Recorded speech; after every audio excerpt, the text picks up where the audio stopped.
listening to the Bombastic Podcast with Andrew Ellis on Inside Arkansas.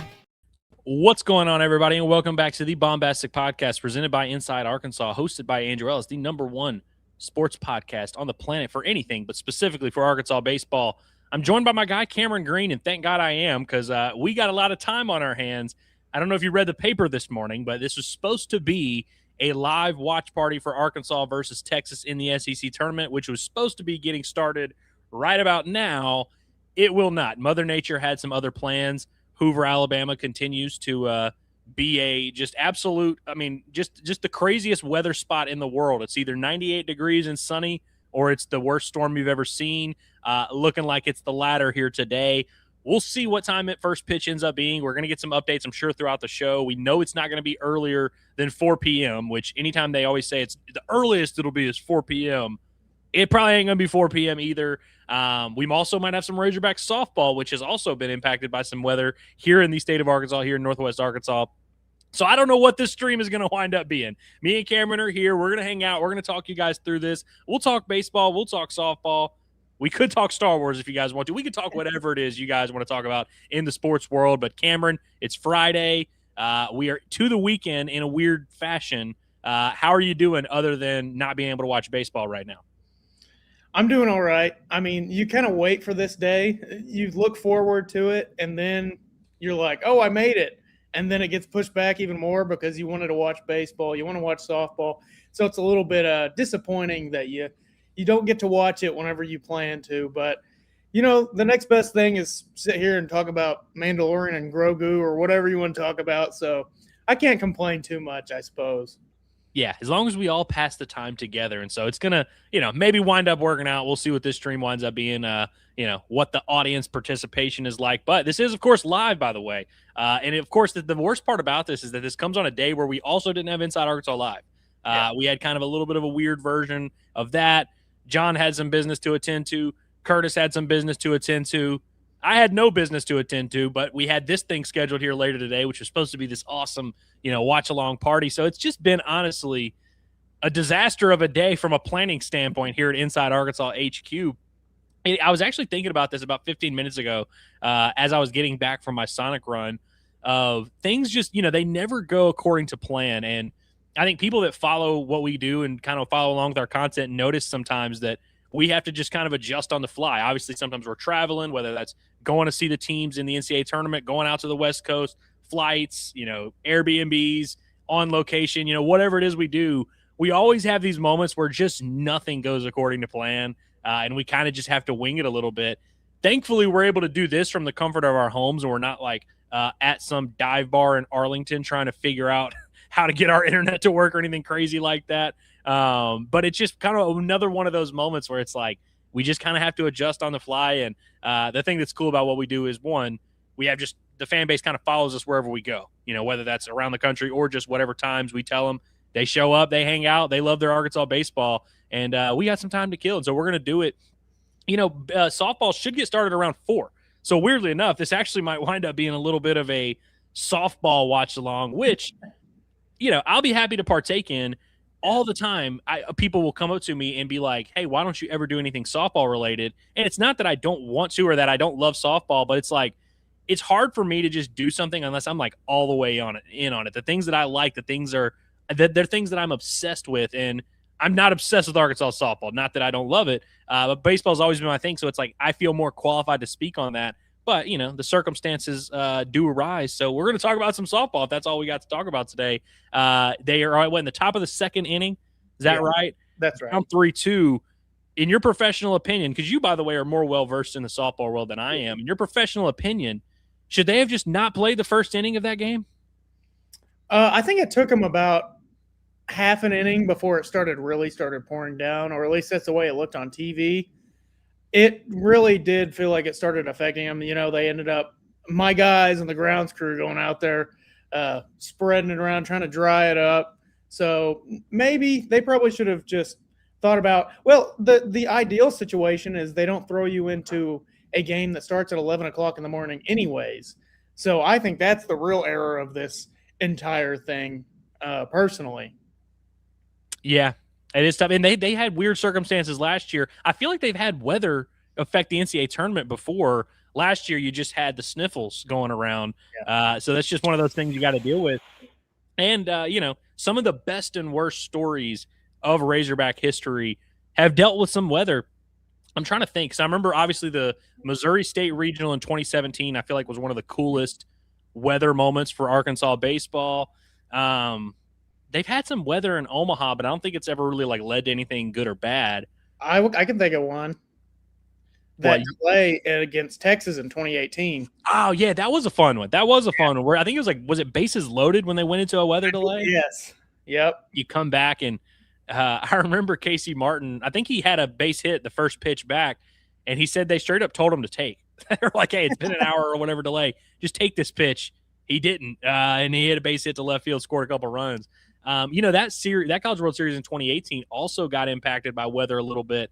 Because I think the Oregon State game, the game one of Oregon State got pushed back a little bit, gave their starting pitcher a little bit more rest. Arkansas wound up winning that first game. But, whatever.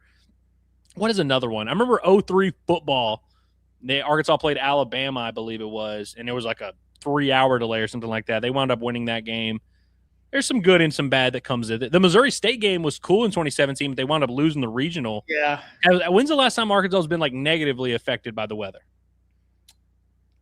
I don't know. I mean, the Missouri State regional that they lost against Missouri State. Trying to think of just rain instances in general. I think the 2014 game against Ole Miss was pretty rainy, where they ended up shutting them out. Yeah.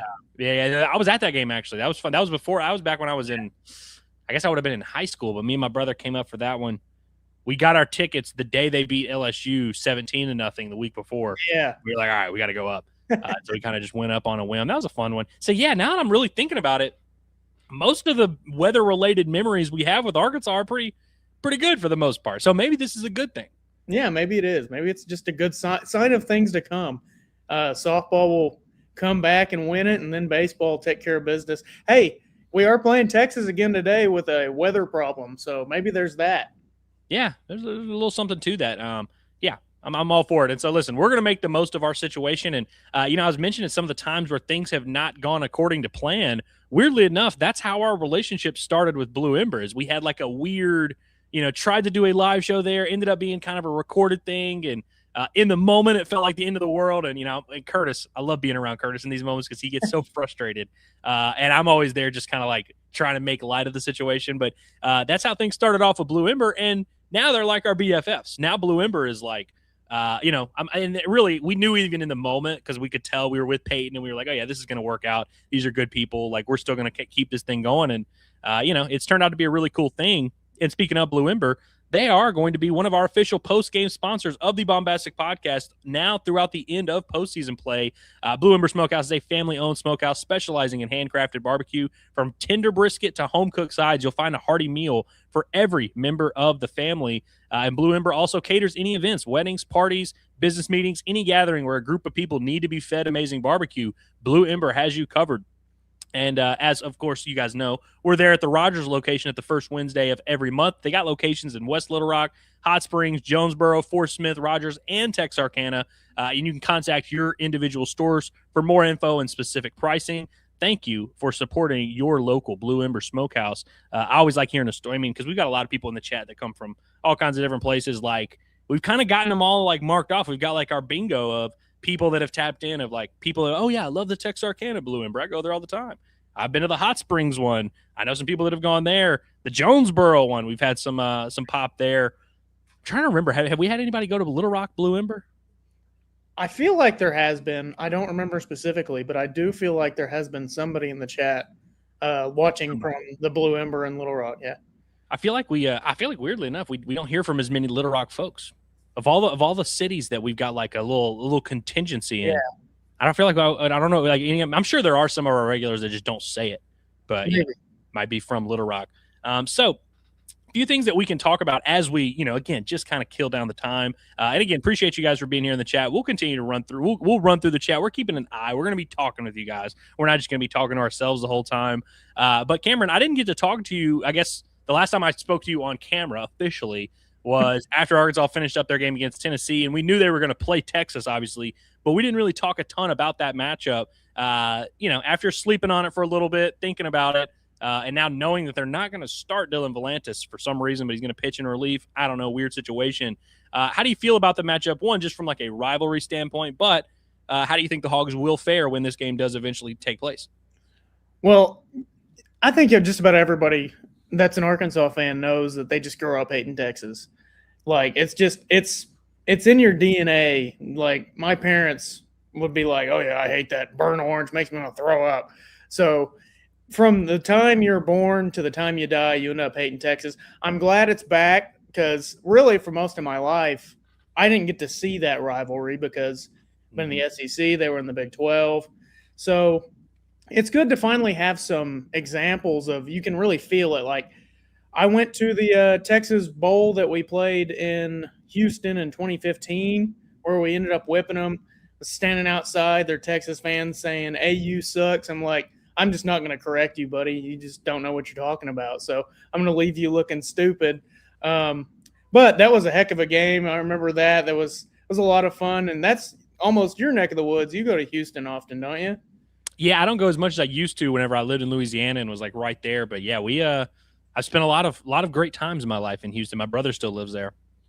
And yeah, there's that game. Then there's obviously the 21 game, which I was at. I got to rush the field for that. That was a lot of fun. Shouldn't have. Well, there's people that go out there and they rip grass out of the ground. They keep it with them. And whenever I went to the grounds crew, I'm like, man, that's disrespectful. So, so I got a little bit of a different perspective on that one now. But yeah, the last season, whenever they came to bomb and we ended up just whipping them into shape, that was so much fun. I know there was I'm pretty close to the opposing fans whenever we have home games like that. So I was right next to a good bit of Longhorn fans. They're kind of annoying, which, I mean, no surprise, opposing fan bases you find annoying, but they were a little bit annoying throughout the game. And then we're on the verge of sweeping them, and they're still talking. They're still chirping it up. So, it's fun to see the rivalry come back a little bit, and we get more life into it every year. And now, hey, we're 3-0 against them since they joined the conference.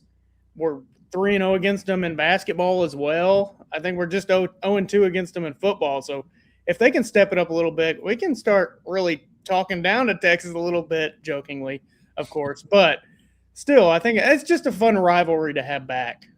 Yeah, it very much is. And, man, last year, Arkansas baseball, they really wanted to beat Texas, which, they want to beat everybody. But you could tell they took that one a little bit personally. And it was cool to see that because, again, you just don't know. Like you mentioned, people from our generation, I say our generation because I'm closer in age to you than I am to John and Curtis by a pretty not a wide margin. Actually, it's really not that much of a margin, but I am closer to you. But people from our generation, we grew up with Texas being, you knew you were supposed to hate them, but they were a Big 12 school. There really wasn't that much, animosity, at least from shared experiences. Like I remember watching Matt Jones play against Texas as a young kid. But again, it wasn't like a yearly opponent. It wasn't something that was fresh on my mind. But my dad always hated Texas. And so honestly, I always hated Texas just for my dad. And so I am glad that now that obviously they're in the SEC now and you see them more regularly, one, it's easy to hate them. And Texas is such a big brand anyway. I feel like everybody kind of hates Texas on some level, just like most, big brands like that, Yankees, Lakers, whatever it is. But I am glad that we now get to have some experiences of our own, and it kind of rekindles that whole thing. And so yeah, it's definitely pretty cool. And I hope one day Arkansas has that with Oklahoma as well, because I don't have any reason to hate Oklahoma, and there's obviously not as deep of a bitter hatred and rivalry and all that, but I'm all for it, man. And plus, Arkansas, as we've mentioned 1,000 times, doesn't really have a real rival in the SEC. There's no one real team, and I don't know if Texas is ever actually going to be that, because I don't know if we will ever be Texas's number one. But any shortage of team, you can never have enough teams to truly hate. You mentioned that game in Houston. My dad, I remember separating a fight between an Arkansas fan and a Texas fan, and if my memory serves me correctly, I think the Arkansas fan was a little bit maybe in the wrong, and so that's why my dad, as an Arkansas fan, had to step in and be like, "Hey, I apologize for this guy right here, but man, even though like every time they met back in that day, there was some intensity there, and I hope that continues to grow, especially with baseball. Do you have like a one game that is just like your favorite against Texas in any sport, or you could do in all three sports, like one by one? What's your favorite win? Obviously, you wouldn't want to say loss against Texas, but what's your favorite win in each sport against Texas? Yeah, so I mean, football, it's got to be for me, and this is the young guy answer. It's the 2021 game for sure. Watching everybody rush the field, and that was the second game that I ever covered professionally for hogsports.com back in the day. And so it was like the first big moment of like my career, you could call it that. And it was, I lived in Fayetteville for like 2 months at that point. And it was definitely like one of those nights where I'm like, okay, I'm definitely where I need to be. This is what I want to do in life. Like, this is awesome for sure. So that football game for sure. I'm trying to think basketball. I don't know what my favorite Arkansas-Texas basketball game is. Yeah. Like, really, genuinely. I mean, I've enjoyed. I mean, the two games when they beat them last year, those were fun. I can't even remember much about those games, if I'm being 100% honest with you. I remember Arkansas and Texas playing in Houston in basketball, about a decade ago. I have to really think about that one, honestly. But baseball, I think that one in Omaha, the rain delay that we referenced earlier, because Arkansas just blew them out. It wasn't even close in that game. You get to kind of pitch. It was your first game in Omaha when you get to start off 1-0. Once you get to Omaha, and you always feel like, okay, we can win it. But then once you start 1-0, you're just like, all right, there's no way this team's losing. And that Arkansas team certainly felt like that. And having already beat them early in the year, just kind of felt like you owned them. And I was up interning at Pig Trail at that point. And I think that was on Father's Day, which also I'm a sentimental guy. And so I just, on Father's Day, beating Texas, the team that my dad raised me to hate, that was pretty cool for sure. What about you? I think you've got it. Like the 21, obviously for me, because storming the field, it's a game I'll never forget. That was my freshman year of college, so that's definitely got to be number one for me. There's the ambush in Austin, which I don't remember because I was probably 1 year old or something like that. You didn't take the notes for that one? No, not really. Basketball, again, it's the few. I changed my mind. I have a basketball one. Okay. It's weird because it wound up being a team that sucked. Courtney Fortson, and they beat Blake Griffin in Oklahoma like a week before, beating Texas in basketball that year. I think they had DJ Augustine, AJ Abrams. Like they had a good squad, and that was my basketball one. Sorry, I didn't mean to interrupt you, but that was mine. Really got to go with the John Pelfrey, right? Got to go John Pelfrey. One of the I think he had like 2 more wins the rest of the year, but in the moment though, that was a big win. Yeah, that team ended up being really bad. What was the record? It was awful. I want to say they were 2-14. This is back when you played 16 conference games in basketball. I think they finished 2-14 in SEC play, but beat number 1 Oklahoma and like number 7 Texas in a span of 10 days. Just unreal stuff. That's Arkansas right there. Yeah, no, really. For baseball, again, I think the 2018 College World Series game is the way to go. I think a low-key surprise for that also might be the Game 3 from last year's series. That was a lot of fun because it was kind of back and forth. It was the only game where we didn't just slap them in the face from the start. But that was a lot of fun. It was back and forth, and then I think it was Charles Davalon hit that absolute missile off of Volantis that hit the development center out there, and it was like electric. That was such a fun series. That one was a lot of fun, and I think we scored 14 runs in that game, and it was really competitive for the most part until we eventually ran away with it. Reese Robinette had 2 homers, I believe, in that game, which is he did. He had more homers in that game than he's had all year this season. So it was a lot of fun, and it was a hey, welcome back to the SEC here for you for baseball side of things. So yeah, that one I think has a chance to be up there. It might be like second place behind the 2018 game. Game 3, when you sweep a team, is one of the better, like most underrated feelings. Like obviously, you go into any weekend and you're like, I would love to have a sweep here, but there's something special about going into a Game 3 where, Texas was number 1 in the country. You had already won the series. So we went into that Game 3 just kind of being like, all right, we've already had a good weekend.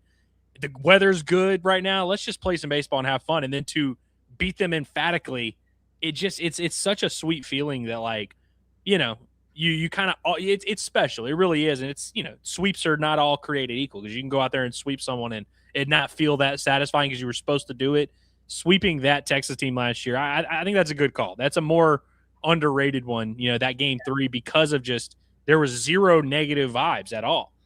Every other like great win that you can think of, you like are stressed for most of it, pissed off for some of it. But in that game, when you're going into a series that you already won against number 1 Texas, and then to beat them that way, it's that's pretty sick. Do you know the 85? Was it the 85 or the 79 baseball team that ended up losing to Texas in another heartbreak fashion, where I think they were up like 8 runs in the 9th or something, and then ended up losing in the bottom of the 9th to Texas, I think. We're going to have to get one of the olds in the chat, because neither of us were alive in 79 or 85. I don't know. I feel like 79 is the team that I always like. Every like Arkansas baseball memory that I don't have pre my birth that I can like point to, 79 feels like the team that had all of them. Yeah. Like that's the team that I heard about the most growing up. Maybe one of the olds in the chat will help us. Yeah. Hopefully one of the 60-year-olds can remind us here. Well, and we've got nothing but time. We can literally just like sit here and research it while everyone stares at our faces. But instead, what we're going to do is we're going to get into the chat, hear what you jokers have to say. But before we do that, of course, I want to give a shout out to our other usual post-game sponsor of the Bombastic Podcast, OZK Insurance. Are you tired of juggling insurance companies just to find the right coverage? At OZK Insurance and Rogers, they make insurance simple again. As a 100% independent agency, they shop the entire marketplace to deliver the best combination of cost and coverage, saving you both time and money, whether it's home, auto, boat, motorcycle, or commercial insurance. Their friendly team has access to a wide range of flexible options designed just for you. They serve Northwest and Central Arkansas, including Bentonville, Centerton, Fayetteville, Little Rock, Hot Springs, Springdale, and beyond. Let OZK Insurance be the trusted advisor you never knew you needed. And don't just take my word for it. Take their 600 5-star Google reviews, their word for it. You can start today with a free online quote at ozkinsurance.com or call 479-715-4200. Or you can check out their new mobile app, OZK Insurance, protection made simple. Let's see what these guys have to say. By the way, Ryan does not have the answer for us, but he says 79 was the year he was bored. He's going to take someone even older than him. So we need like a true dinosaur to be able to answer this question. I do have it pulled up here. You do? Okay, you got an answer for us? Let's hear it. I do. It was the 1985 College World Series. They were 4-1 against them over the season. And let's see, they led the game 7-0, and then Texas battled back and won in extra innings. Okay. And I believe that ended their season. And I think it was to go to the championship as well. Brutal. Yeah, it's really brutal. That's your type. That's your hogs go hog type of moment right there. Yeah, and your initial gut feeling of it was either 79 or 85 was correct. Yeah. I like that. I mean, is it worth saying that that's really where the curse began? I mean, possibly. I mean, if you think about it with Arkansas football, I'd say losing to Texas 14-13, or was it 15-14? That was like one, and it was at the game of the century. Do I have that right? Yeah. Two young guys talking about a game from 1969. Yeah. I feel like losing that game was a huge, one could argue maybe Arkansas would have been the biggest brand in college football had they won that game. Texas is arguably one of, if not the top baseball programs in the entire country. Maybe if Arkansas wins that 85 World Series, Arkansas just dominates the 80s and 90s the way that LSU and Texas did. It's kind of odd how like quickly things changed, because up to 1989, Arkansas had a far better baseball program than LSU, and then that decade happened. Yeah. It's kind of weird how things happen like that. I mean, do we want to discuss all the random weird curses that Arkansas has gone through? I mean, we've got bad juju, and we already have enough bad juju on this rain delay stream that But who knows? We got enough time to kill. Maybe we'll get to it a little bit. But our guy David wants to know: does this weather delay hurt or help us?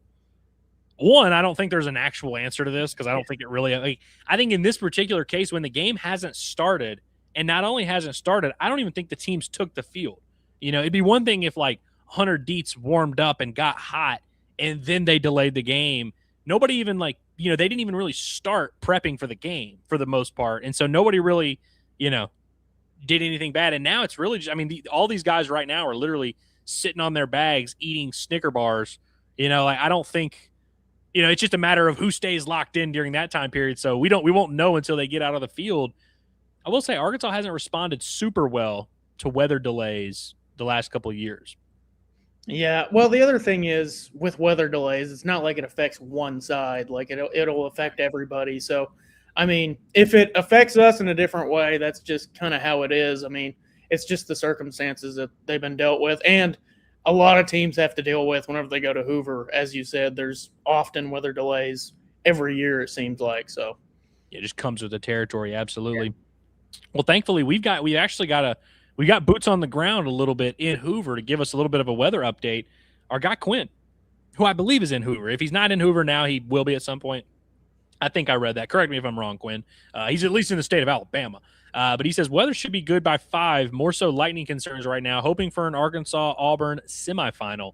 Yeah, I'd be cool with an Auburn-Arkansas semifinal as well. Wishing you guys the best of luck. Great job ending LSU's season also. Winning Tiger matchup. Always like to see that. Which no one's going to give you credit for beating LSU, but they should. Someone had to do it. Someone had to put those guys out of their misery. Appreciate you guys stepping up and taking that mantle for us, Quinn. I'm always glad to see LSU's season end. It's always a good time. And then seeing Jay Johnson already processing it mentally and being like, oh, the fields we play on this year were just tough, and a lot of things just didn't go our way. Bad karma. Shut up. What did he call it? Popcorn field or popcorn? Yeah, he's like, we don't have any of these. He's like, it plays like a real field, You can't just hit like a 323-foot home run. You got to really hit the ball. So I guess there's been a bunch of LSU games on the road where they're playing somewhere like Tennessee or something like that. Maybe that's because Tennessee is a popcorn field. That is a popcorn field for sure. And so I guess, well, now, to be fair to Jay, I've always felt like Alex Box is a big, it plays large. Yeah. And so it's like, when you see an LSU hitter with 28 home runs, you're like, yo, that dude is hitting the ball. That dude has got some power for real. Whereas, you remember, was that Tennessee Tech back in 2018 that hit 160 home runs and everybody was like, the hell's going on? It's like center field's 365. It's yeah. It turns out that's why. You can look at some of these numbers like Colorado Rockies and you're kind of like, is that guy really that good at hitting? Yeah. We'll see. You're hitting bombs at Alex Box. So if I were him, I'd probably feel that way about every other SEC campus, but we give him no passes. He's a bum. Yeah, and then there's the whole 375 or in right center at Baum where they moved it in 10 feet because of recruiting, because people are saying if you're a left-handed hitter, you don't want to go there because the wind's always blowing in from right. So, yeah, these things do matter. This is how they'll use it in recruiting now, so. Can we also just take a moment? We've talked about this before, but just to appreciate that you can just make your park whatever you want, dimensions-wise. You can have – there's some places where there's no foul ground. Once the ball's foul, it's there's seating right there. Some places Charles Schwab Field / TD Ameritrade, a lot of foul territory. It's a completely different field, completely different dimensions in the power alleys, completely different dimensions in center field. You get to just basically pick. Did you ever play the college baseball video game back in the day, the 06, 07? No, I didn't. It was before your time, right? Yeah. Dude, you could make your field and you could make the fence as high or low, and you could move it wherever. And you could basically go through every 10 feet of the stadium. You could put left field wall is going to be 310. The power alley is going to be 440. And then center field is going to be 370. I would be making the most insane things, which obviously, nobody really does that. But it is crazy to me that, if Arkansas just decided today, hey, we're going to build a new baseball stadium, we could just make the dimensions whatever the hell we want. That's crazy to me. I know. I think it's Boschmer, North Carolina. Their dimensions are a little odd, I remember. Do you remember that? Whose? North Carolina's field. Yeah, I don't remember the dimensions at all, honestly, because it was, that series that Arkansas played at Chapel Hill went by real quickly, Wasn't a ton of offense there. So I could see that. I remember Peyton Stovall hitting a home run out of there.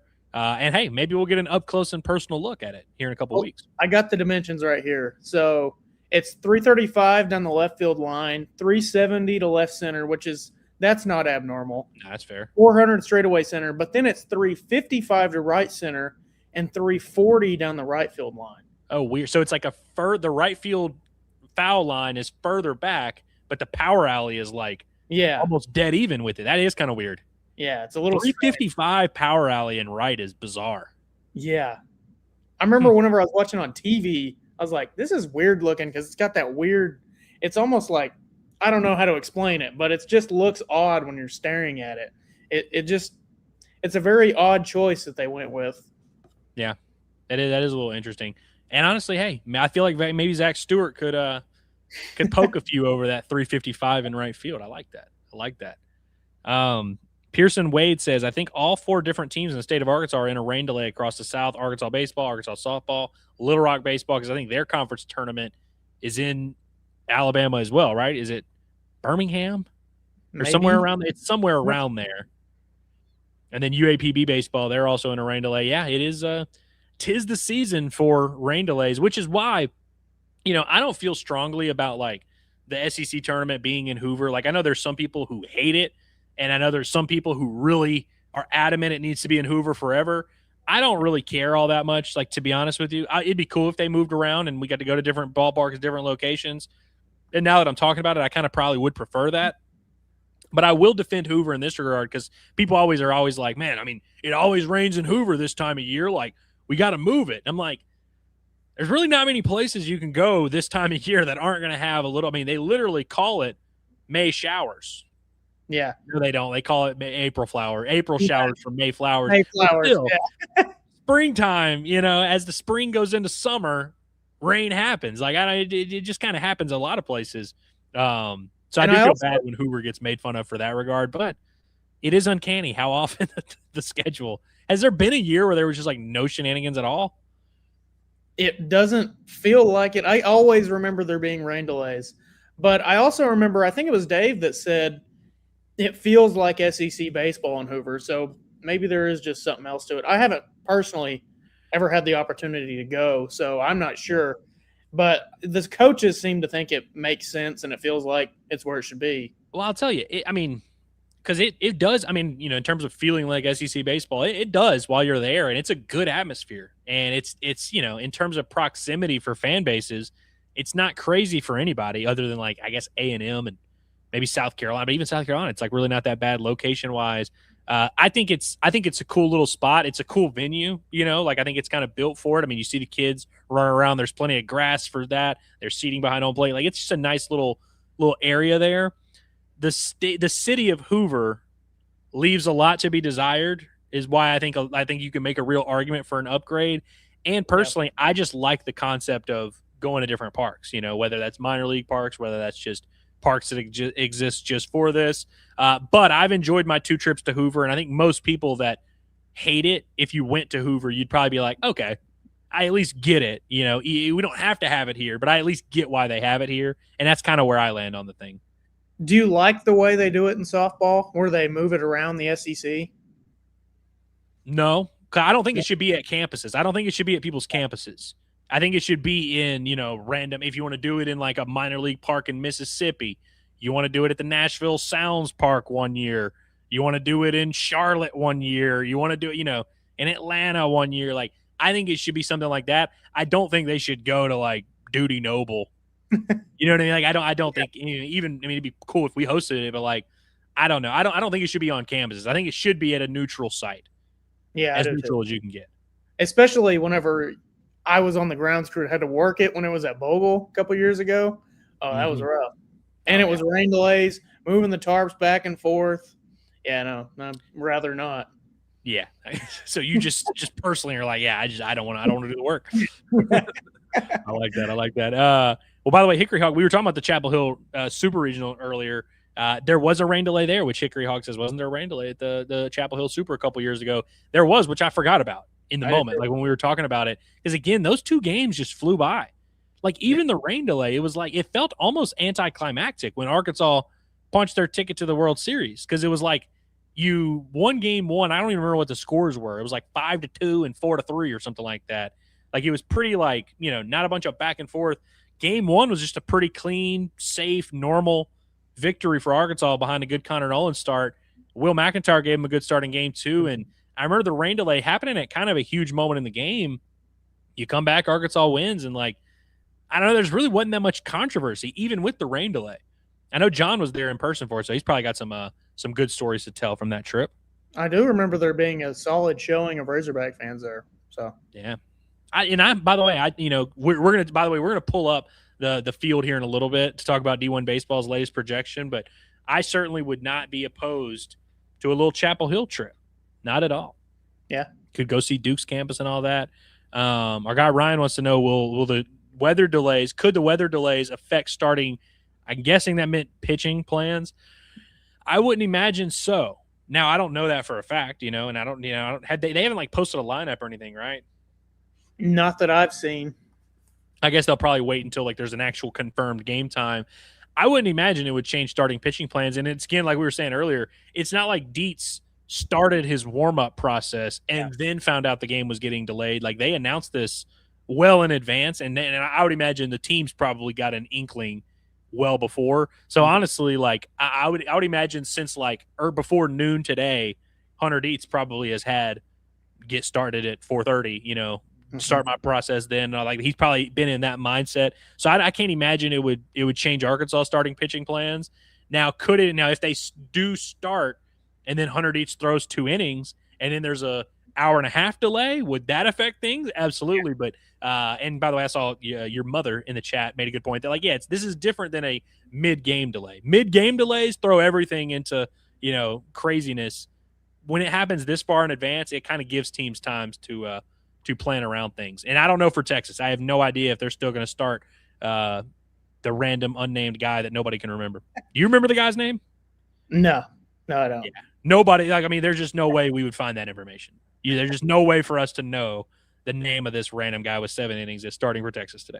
And Dave yesterday was probably smelling the rain coming and be like, oh yeah, he knew. We're not getting that rain. We're not getting that game in for a little clouds. He was like, yeah, guys, we're not starting on time tomorrow. Yeah. I like that. But shout out to Hayden Ulmer, by the way. We got some super chats here, which is cool. Hayden Ulmer says, it is a great day to embarrass the lowdown organization from Austin. We are the Alliance. They are the Empire. I like that. In honor, by the way. And I'd imagine our guy Hayden, I'd imagine he's got his tickets to Mando and Grogu. Going to watch some cinema tonight. I'm sure we're going to wind up talking about that at some point. I will just ask you real quick. Are you excited to see a Star Wars in cinema tonight? A Star Wars? I just haven't heard anybody call it a Star Wars before. Yeah, I am. It's been a little bit. 7 years now since the Rise of Skywalker? I saw that came out right around my birthday, so I'd have seen that on my birthday, I do believe. December baby? Yeah, December baby, yep. That's me, 28th, yep.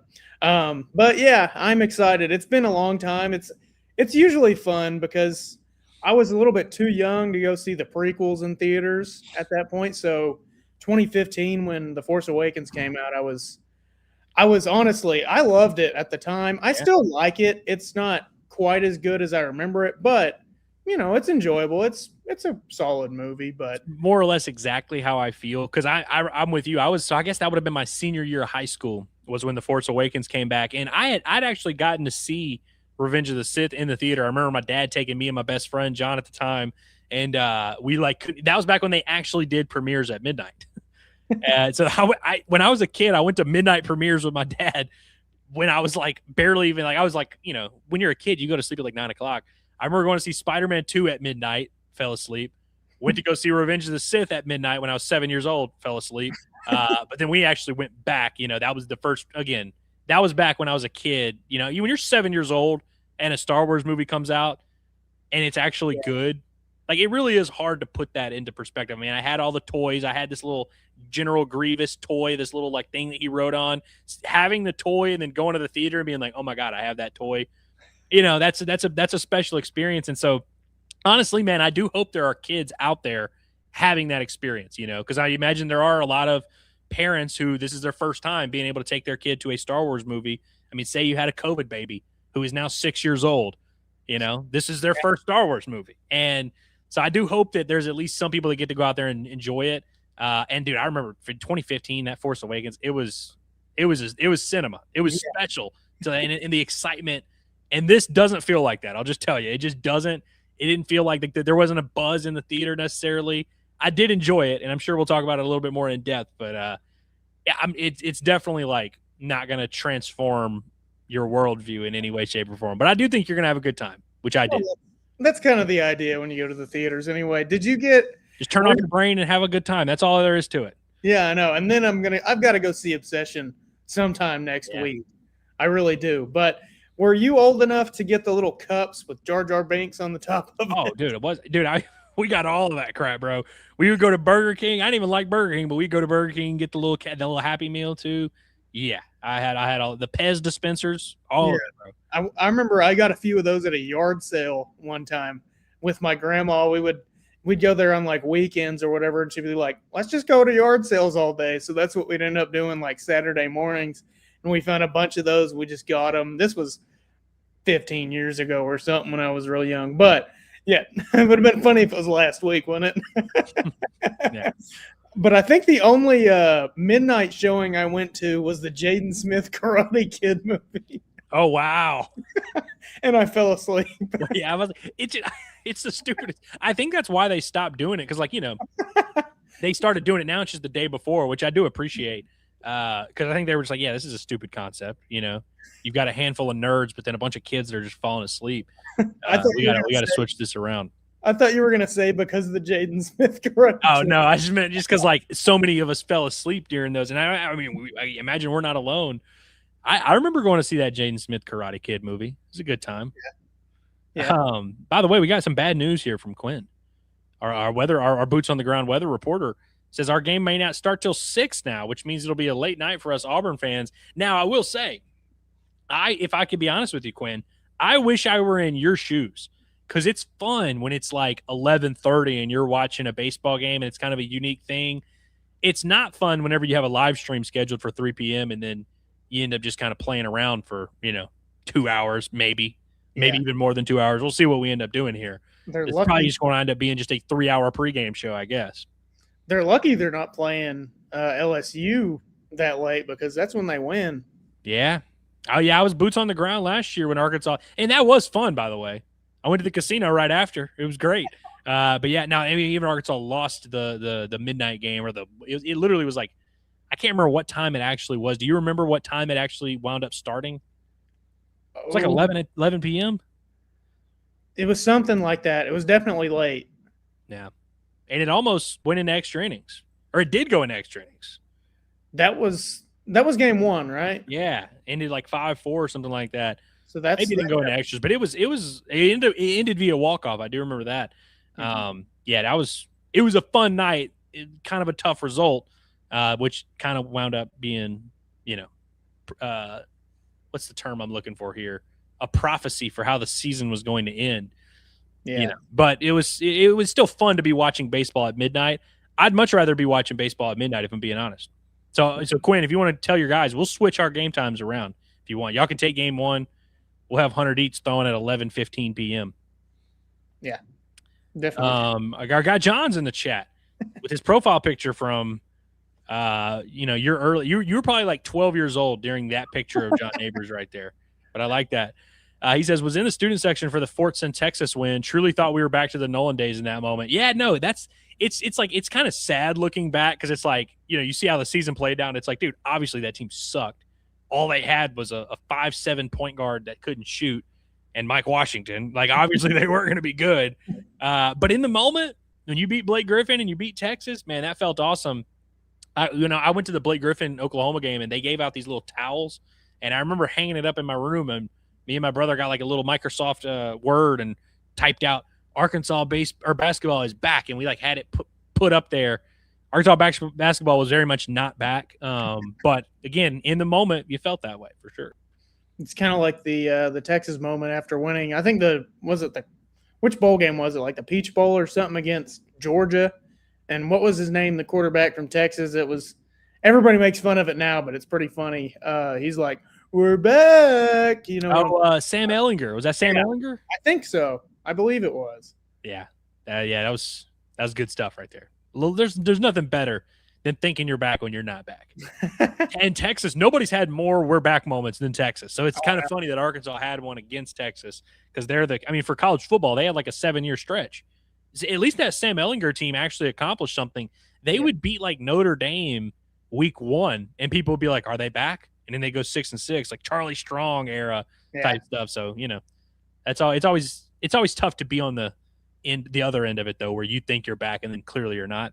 They're kind of like the Cowboys in that way. Oh, yeah. Cowboys are big on being back for sure. And there's a little bit of overlap, obviously, with those two fan bases.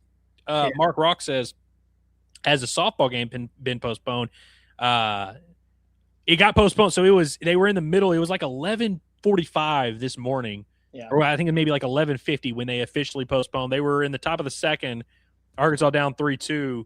They should be getting going here soon, though, at 4 o'clock. Should be. I haven't been keeping up. I've been sitting here this whole time. But once they do start at 4 o'clock, we're gonna live react to Arkansas softball while also continuing to answer chats and all that. Yeah, it says play is supposed to resume at 4 still. So, and that was 7 minutes ago. Okay, I like that.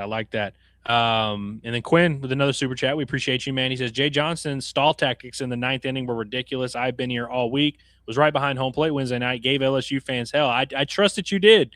Yeah. I will say, and I want to give Quinn a lot of credit. One, for just being like a good fan. We were with him at the Arkansas Auburn football game this past year, and he was certainly cheering for his squad. He was rowdy, but he does it in a way where he wasn't like getting in Arkansas fans' faces. Yeah. He wasn't being like he was being obnoxious, but like a correct, respectable level of obnoxious. He wasn't like taunting fans. He wasn't like getting physical with people. He was just passionately cheering for his team. And, I feel like Quinn kind of has a code of conduct. And it's like, if you break that code of conduct, Quinn will go crazy on you. But no Arkansas fans did that to Quinn, so he didn't do it to them. And sometimes you see some fans who will be like, oh, yeah, I'm not touching you. I'm not touching you. Like, they're kind of obnoxious about it. Mm-hmm. Quinn really wasn't. So it was kind of cool to see Quinn in that light where I'm like, if you just let him do his thing, he's just going to cheer for his squad and do whatever. I have no doubt that LSU fans did some heinous things to bring Quinn's wrath. It does feel like LSU fans are usually the ones, ain't it? They usually are. Just a horrible group of folks, man. Horrible. Quinn also says Hoover is a good location. It's not that far away for most teams in the SEC. Yeah, I think that helps for sure. Although, as we get further and further, as travel continues to, become something that we can just do in this country, I think that will be less and less of a factor. But for now, for the fan bases especially, like I think that certainly helps where having people be able to, because Arkansas fans can easily drive to Hoover. It's not like the most fun drive necessarily, but it's a fairly easy drive over there. I like that. I'd rather be a little bit closer to Omaha anyways. Yeah. Maybe we should just have the SEC tournament in Omaha. Just go ahead and get a trial run in there for sure. Yeah, just reserve Creighton's Field for this weekend. Then, half the teams are going back in just a couple weeks anyway, so they might as well just stay there while they're at it. Yeah, I am interested to see how many SEC teams do wind up going back to Omaha. How many do you think? We had 2 last year. How many do you think? It would be 4, 5? I don't see how Florida doesn't make it. I don't see how Georgia doesn't make it. Like, I know that they've had their struggles in the past, and when you thought they were going to make it, they're going to be playing at home. They've dominated everybody. It doesn't even matter where they've been playing. They've been dominating everybody. So I really do think they'll make it. I think it's – let's see. Who else am I missing here? I think A&M's got a good shot. I think they're pretty good. Mississippi State. You think Mississippi State's an Omaha team? So they're going to be a 2 seed, I believe. If they are, that's good news for Arkansas. Yeah. I can really see them being one of those teams you don't want to see in your regional because if they're clicking, they can be really good. They've got good pitching. They've got good hitting whenever it's clicking, of course. But they got a chance to mess somebody up in their own regional. Whoever gets I would not want to pull them. I really wouldn't want to pull Arkansas just because we have Hunter Dietz and an offense that's hitting their stride at the right time. So there's a few of those teams that you can read between the lines. Like, remember that Florida team a few years ago with Caglione?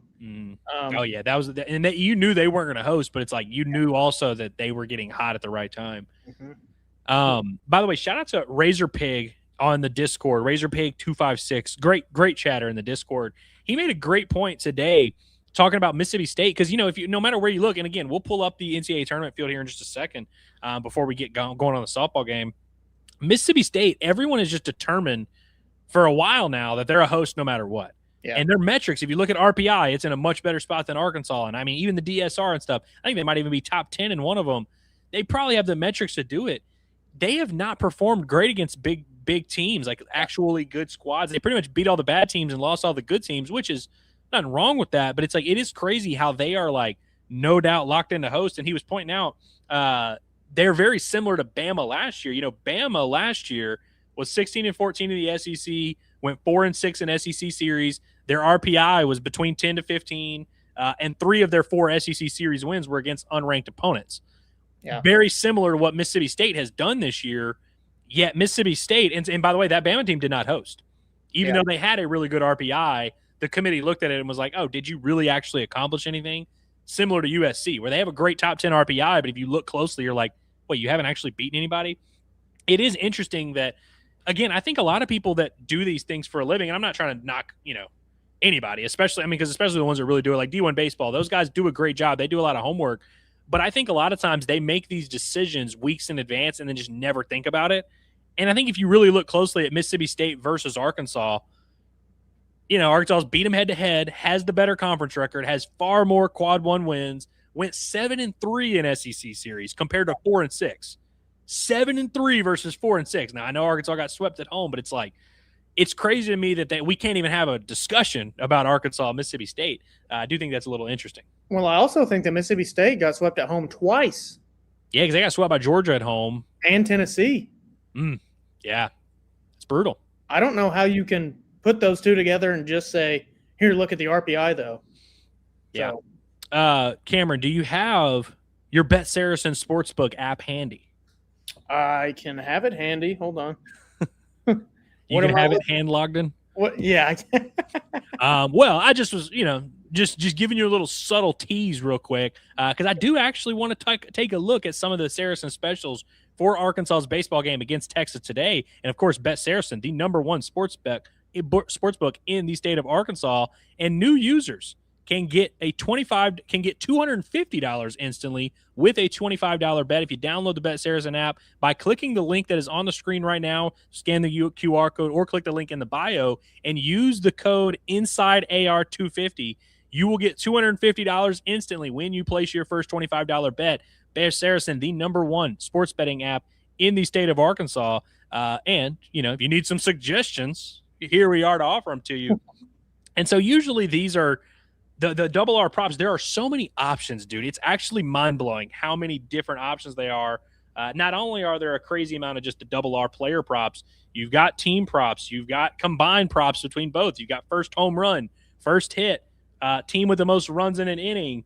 And so we can make our guesses in terms of first hit, first home run, or all that. But do you have any of these player props that really stand out to you upon first glance? Because there's, again, just an ungodly amount of them.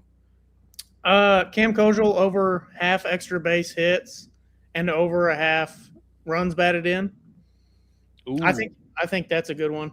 It's plus 115, but gotcha.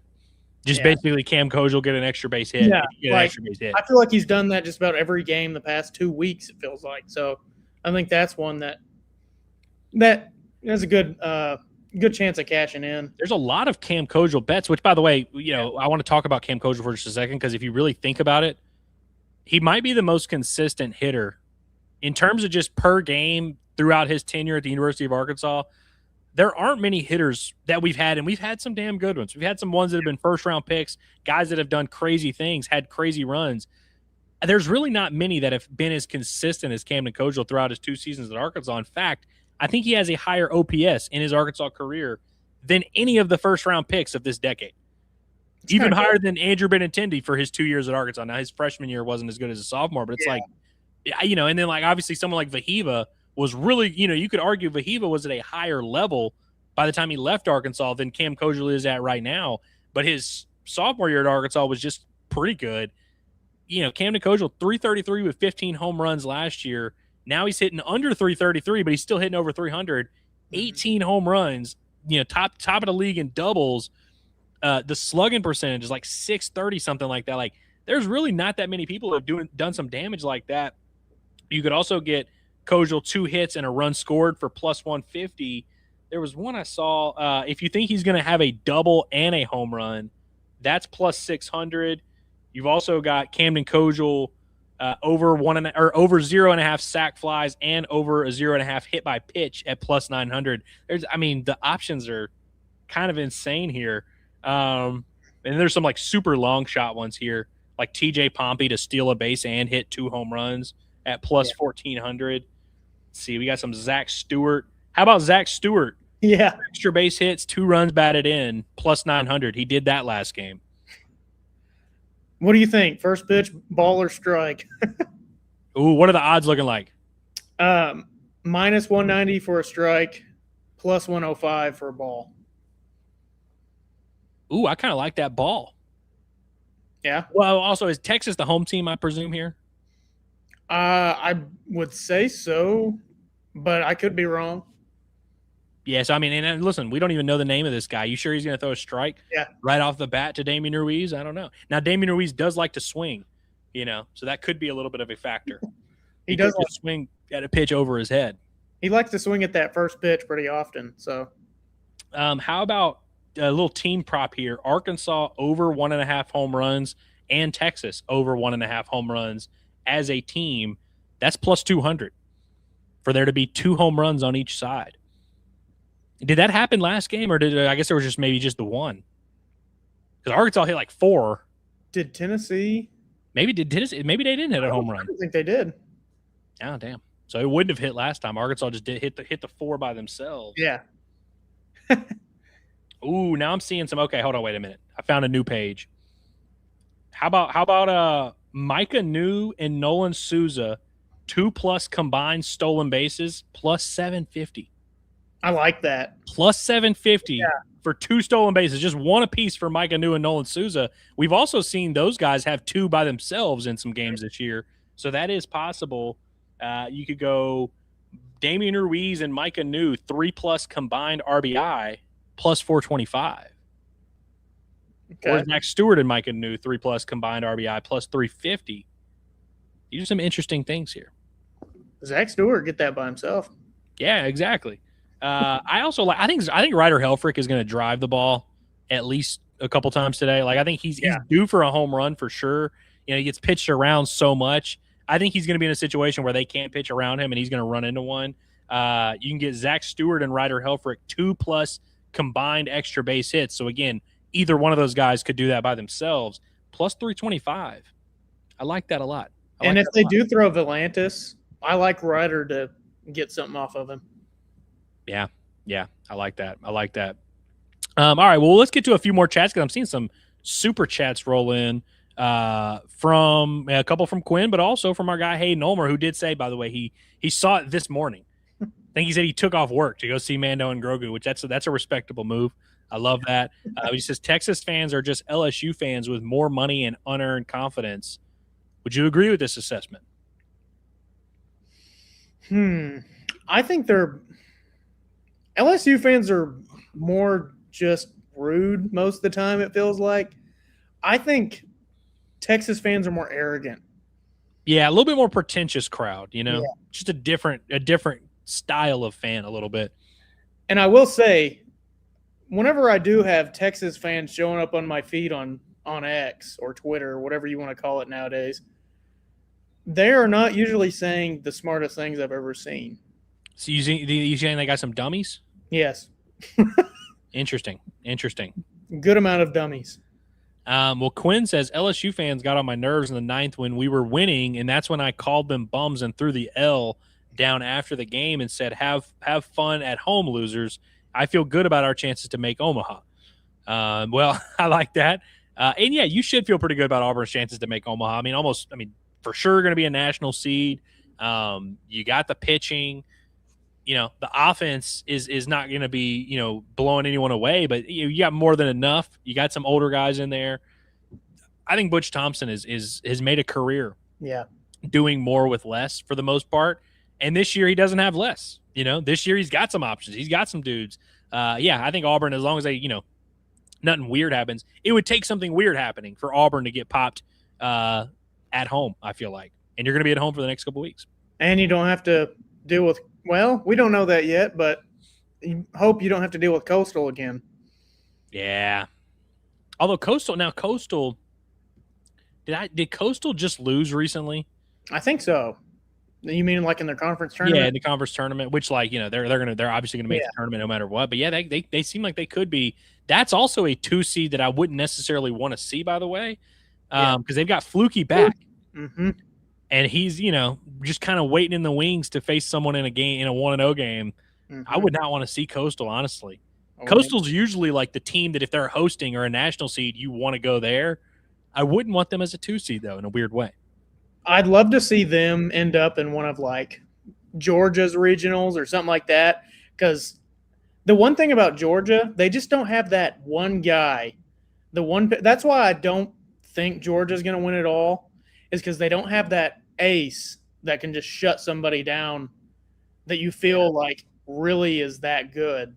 Now, Joey Volchko's good, but he's been real up and down. He doesn't have that one guy that you just go, oh, no, we really don't have much of a shot against this guy. You're going to have to scrape some things together against him. They don't have that guy. Yeah, no, I would agree. And Volchko is good, but he is not that guy. By the way, it looks like we have a first pitch time at 4:32 for Arkansas and Texas, which is way earlier than I thought. Wow. 4:32. How about that? I haven't looked. Let me go ahead and actually look at what the radar looks like in Hoover, Alabama. Just because, listen, I'm sure again, if DVH got his hands on this decision, it's probably a great decision. When I was looking at it earlier, it made me kind of feel like there was another uptick about to happen, like another little patch moving in, another front moving in, as they say. Oh, crap, hold on, let's see what I got here. Okay, what time is it right now? It's a little after 4:03. Yeah, I'm looking at this. So I guess the radars are just mistaken, but I feel like there's still going to be some tomfoolery. Yeah, but I don't know. Again, I'm not in Hoover. I'm sitting here in my guest bedroom. I don't know, but I don't like that is an interesting decision. Yeah, if Zachary Hall's out there, we're putting the Zachary Hall signal out. Come let us know what the models say. Is there anything? I wish I was, when we're talking to Zach and he says, "Let me check the models." Is there anything more fun to say? That has to be a fun thing to say. Yeah, you'd think so. Let me check the models. We pull up the models earlier, and here's what they said. It's a great thing. So, okay, we're gonna have baseball like not that far away from now. Yeah. Which by the way, softball now I guess is back. You know what? Screw it. We're gonna keep this thing. And listen, I don't know. I still don't have a plan in terms of how long this stream is gonna go. I'll just full disclosure. I don't think this is gonna be a. This is not gonna be a full game stream. I know you've got things to do. I know I've got things to do. I know a lot of people have things to do. This really was supposed to be a 3 to 6 type of stream here. But we'll at least get you guys into the flow. We'll at least get you guys into the game. Maybe give Arkansas a little bit of a lead here. Do what we got to do. But I do appreciate everybody for hanging out and making this fun. And who knows? Maybe if this stream just completely takes off, we'll just roll on through the night. I have a feeling, and I'm knocking on wood as I say this. Although maybe I shouldn't knock on wood because I'm hoping that what I'm saying doesn't come to fruition. I feel like we are not out of the woods on this weather stuff. It never really feels like we are, does it? No, never. Leadoff single. Arkansas softball on ESPNU. Are they still on the U? I just pulled it up on the ESPN app. I do not. It doesn't say it's on. Which is what I'm doing as well. But okay. They just got a leadoff single, so they got some work to do. They're down 1, but plenty of time. That's another thing. I have a little bit of an evaluation for Duke. They're not great pitching-wise, but they have one of the better offenses in the country. Like, you got to keep the ball in the yard if you're going to beat them. They've hit 112 home runs. I think Arkansas has hit like 78 over the course of the season. So you've really just got to keep down their offense. And they're pitching. I think their best pitcher has like a 4 ERA. You've got 2 pitchers with an ERA under 2, so they just got to keep the ball in the yard, and you should be able to handle business. But we know how that goes. Yeah. Who started on the mound for softball today? Heron, yeah. And it didn't go well? Not really. She gave up a homer, I think, in the second at bat, and then she gave up a 2-run homer. She got to 2 outs pretty quick in the second, and she got to 2 outs pretty quick, and then they got a hit down the right field line, and then they homered the next at bat. So rough little bit, and then they turned to Sailor Timmerman after that. Did she come out for the top of the second? So I think it was. Or was it going to the bottom whenever they delayed? And then they had the rain delay. Gotcha. So I guess we'll find out in a few minutes. Yeah. Hopefully by the time we find out, Arkansas is up like 5-3. That would be ideal. It would be nice. Matter of fact, let me hold on. Honestly, dude, I thought we had so much more time to kill. So I'll just go ahead and tell you guys, we don't even have to pull up the NCAA field of 64 for. Hey, there's another hit. Yep. Okay, I like that. What I am going to do, though, is while I kill some time here, is we are going to get the score bug in this bad boy for softball. And then it will eventually turn over to a score bug for baseball. And then people are going to start kind of going nuts because you're going to have baseball on, you're going to have softball on, you're going to have us talking. There's just a lot of things happening all at the same time. Ooh. Let's see. Yep, 2 on, no outs. And they got Reagan Johnson at the plate. All right, that's huge. Go ahead and lay one down right here. Top of the lineup. She'll slap it. She's one of the slappers. She'll that ain't well. That's not gonna do it. Yeah, it's not gonna do it. Nope. I wonder why Ichiro's mannerisms and the way that he approaches ABs has had such an impact at softball, but really nobody in baseball does that. Yeah, for real. Every time I watch softball, and I'm like, oh yeah, this is Ichiro. Yeah, no, a lot of players just turn that into their thing, and they just become the slappers. But I think she leads. She's the all-time hits leader at the university now, just slapping like that. Yeah. So. I like that. Oh man, what's Arkansas's team batting average in softball is like 340 something, like 345. Yeah, I think it's something like that. Which I think Duke's is actually like 360. That is crazy.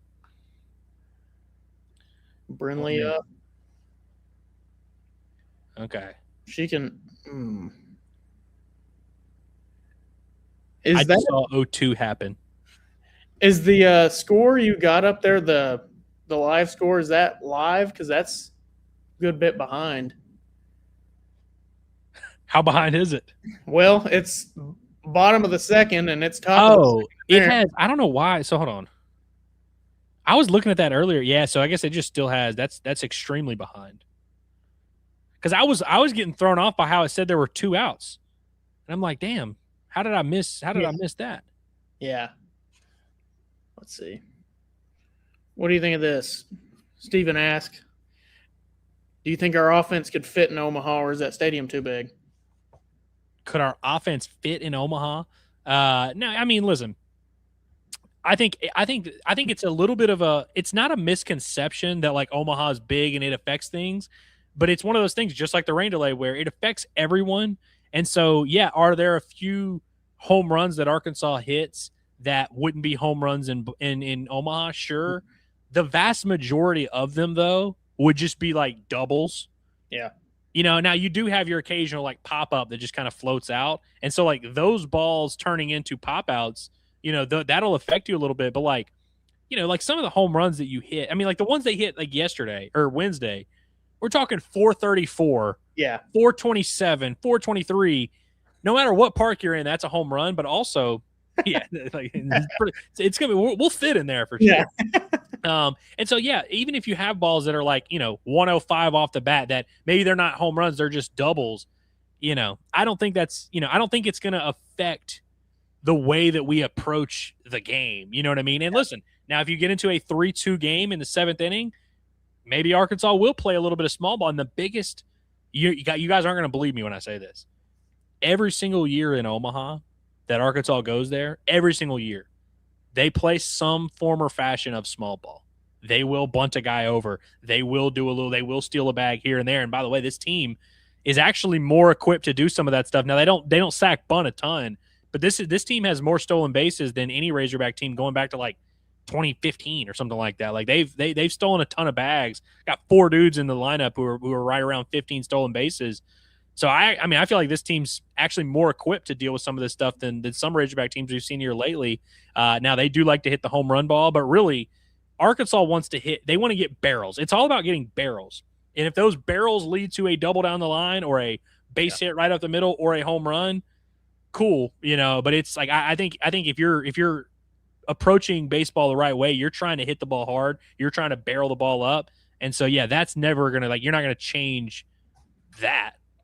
Yeah, and and Arkansas's on it here. You don't have the other teams can't hit the bomb home run either. Yeah. Like we had 9 home runs hit against us in one game. I know. And so, and some of those might have been home runs in Charles Schwab, but I'd venture to guess you probably wouldn't have given up 26 runs in that one game. You might have given up 12, but.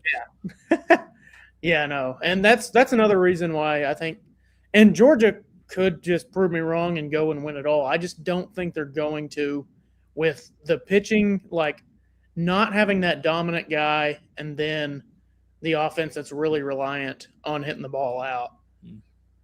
So now first and third first and third, 2 outs. Is that what we're looking at here? Yeah. The scoreboard threw me off because they went with a 3 outs there. Yeah. Dude, if you turn a double play in softball at any point and it's not one of the big girls, you should get a gold star, honestly. Yeah, it's a pretty small little infield. Doesn't take long. Super chat here from Slimly, who says, "Call me crazy, but I've had discussions with my friends about how this year's team would have a better offense in Omaha than last year." I don't think that's crazy. Now, I will say, like, as much as last year's team, they broke the school record for home runs last year, and I think people see that and think, okay, so they were super dependent on the home runs. No, they also had a much better batting average than all these teams here lately, and so I don't think last year's team. Their offense isn't what really got them in trouble, especially in the game that ended their season. I mean, they came up with super clutch hits in that game. Justin Thomas Jr. should have had the go ahead, hit there. They strung together base hits in Omaha. They adjusted what they did, to given the circumstances. And in game 1, the one run they had was a home run, from Reese Robinette. You know what I mean? And so it's like, I think running into Cade Anderson, they could have played on a Little League field. And Cade Anderson probably wasn't going to give up too many runs that day. Yeah. No, I think you're right. And I think it's easy to look back and be like, oh, they lost in Omaha because of the approach and because of, because of they were dependent on the home run. And, it's not completely untrue, but I do think it gets overblown at times. It makes you wish that, well, in a way, that you could have players that stayed for 4 years. I mean, you can, but 3-year guys that just get drafted in the first round or whatever. If you could have had Hagen Smith that year, oh man, championship. Yeah, that is the unfortunate thing is you don't get some of the best pitchers we've seen here lately. Haven't been able to have those big time performances in Omaha. Hagen did have a great performance in Omaha as a freshman. Yes. And in that moment in 2022, it's like, oh yeah, we'll get to see this guy pitch here again. No, you won't. Kevin Kopps, did he pitch in Omaha in 2019? I think he did. I think maybe like an inning or something Texas like that. Tech, I think. I could be wrong on that, but I think he did against Texas Tech. That sounds about right. I mean, because in game 1, it was like 7 or 8 innings of Isaiah Campbell, and then I think Cody Scroggins maybe for a little bit. Yeah, there wasn't much going on. Yeah, I think Isaiah Campbell went like 8 scoreless, and then they got the leadoff guy in the top of the 9th. And they ended up walking him, and then they bunted him over, and I think they got the hit. But that was 0-0 until the 8th inning or something. That was one of the best performances a Razorback pitcher has ever had in any circumstance. Bases loaded. I thought she was getting rung up on that one. Me too. I was waiting. You know how the softball umps like to do that Yes, I know. And they do it like 2 seconds after. So I thought for sure he was getting ready to. Yeah, that's out. Yeah, it is. Hey. I think it's what ABS is also going to highlight here lately. If they do eventually, next year, I assume it'll just be in every game. Yeah, it's going to highlight how messed up some schools' center field camera is. Like for those that don't realize, Arkansas's center field camera is not really in center field. You're kind of off to the center a little bit. And so sometimes you can't see pitch movement that well and necessarily like where it's crossing the plate. And so you're looking at where the catcher is catching it, but you're just off a little bit. It's like maybe 10 degrees, 15 degrees, but it's like, oh. Okay. All righty. I thought for sure something bad was going to happen. Yeah, this is Tiana Bell. She leads, I think, in home runs and in batting average. I'm pretty sure she leads in both. So this is who you want up. Mm-hmm. I'll wait for this AB before I pull up the next super chat. Yeah. Yeah. Can't be mid AB doing super chats here. Oh. Gone. No way. Yes. Hey, our first inning of softball live reaction. We get a grand slam to put Arkansas up 6-3. Holy cow! How about that? Boom. How many is that on the year for her? I feel like she's got a ton. Yeah, that's every softball game I watch, she homers. I think she's like 18 or 19. Wow, Tiana Bell. Dead central too. Yeah, no, she didn't miss that one. She knew That's why you wear the beer hats. They work. She hit that finger up in the air right away. Yep. Let's see. She's got 16 home runs on the year. Wow. So that'll make it 17. It should anyway. I'm glad I waited to read this super chat. Yeah. Because that was good vibes I put out there. But shout out to Slimley for another super chat. And he said, for me, it's less about the home runs and more about the base running, as well as being able to being able to, I'm guessing, steal bases at a more consistent basis. Yeah, Arkansas is definitely a better base running team. Just athleticism up and down the lineup. I mean, Damian Ruiz is a good athlete. Ryder Helfrich is a good athlete. Camden Kojal's a pretty good athlete, an okay athlete. He's probably one of their slowest guys, and he's playing shortstop for you. So he's he's an athletic guy. Sousa's an above-average runner. Pompey's an above-average runner. Micah New is an above-average runner. Really, Stewart is the only one that's not a plus athlete. Yeah. And now, actually, that's a lie. Big Country's not a plus athlete, although, and he's banged up right now and, kind of unable to run. Yeah. Big Country's a better athlete than you realize he is when he really gets going. Oh, back to back. Back to back. Holy cow. How about that? 7-3 Arkansas, man. How about that? No, I mean, we got to turn around quick. I think it's their stream. I think it's good luck. I mean, it must be. It must be. Ever since that Tennessee game, we've been hitting nukes. Everywhere we watch, we just they're setting the standard of how you should handle a rain delay. Yeah, come back with a vengeance, man. Dare I say, feels like 94. That could bite me, but Man, I'm gonna be really happy for Courtney Deifel if they go to OKC, man. Yeah, no, that'll be awesome for her. Also, shout out to all the fans there. It's a good crowd. They're loaded out there on the berm, man. It's a good crowd that I'm assuming stuck around through the rain, which was, what did it end up being, a 4-hour rain delay? Something like, yeah. And dude, if you can't even tell looking on TV at the crowd. There's some empty seats here and there, but I feel like a lot of these softball regions, there's good amount of empty seats and then you give us the 11 o'clock in the morning game with this crowd showing up after 4 hours. How about that? Yeah, you get the get off work crowd a little bit in there. Yeah, that too. Also, I'm not listening with sound. I'm assuming it's pretty loud out there. Yeah, I don't have sound on either. I'm not sure. I'd assume so. Yeah, but now you just got to keep their offense down. That's what they do. They win shootouts is what they do at Duke. So you got to bury them when you get the chance. God, there's going to be a lot of runs scored in this super, huh? Yeah, it does feel like it. I wonder, who's the other, not the freshman, the other pitcher that's not Robin Herron? It's Peyton Burnham. Yeah, I wonder if she's going to end up pitching in this game. Probably, right? I would say there's a good chance. They usually Well, so in past years, they like to just roll with 2 pitchers on the weekend. I think they had Shanice Dels. Oh, she was awesome. Yeah, and they had her with Mary Half. Yep. They start with Half, which she ended up throwing like 3 perfect games in her career, I believe, which is – she was unreal, man. She had a great – I mean, for every year at Arkansas, she was, 1 or 2, and she was always up there. Half had a great run. Yeah. And I think it was Dels like the SEC Pitcher of the Year? I think she did win it one of those years, yeah. Then they had Morgan Linestock, and I think that was Robin Herron was like her day 2, and now it's Robin Herron and Peyton Burnham, and then they throw in Sailor Timmerman, which in those years past, it didn't really feel like they had that third pitcher to turn to. So it's good that they have that this year. And I would say she's also got a better ERA as the third option than anybody on Duke's staff. So I would say that's a bit of a luxury. And Duke's now had 3 pitchers in this inning. Yeah, this will be the rough day at the office for Cassidy Curd. Curd laying a turd. Hey, I wasn't gonna say it, but I mean,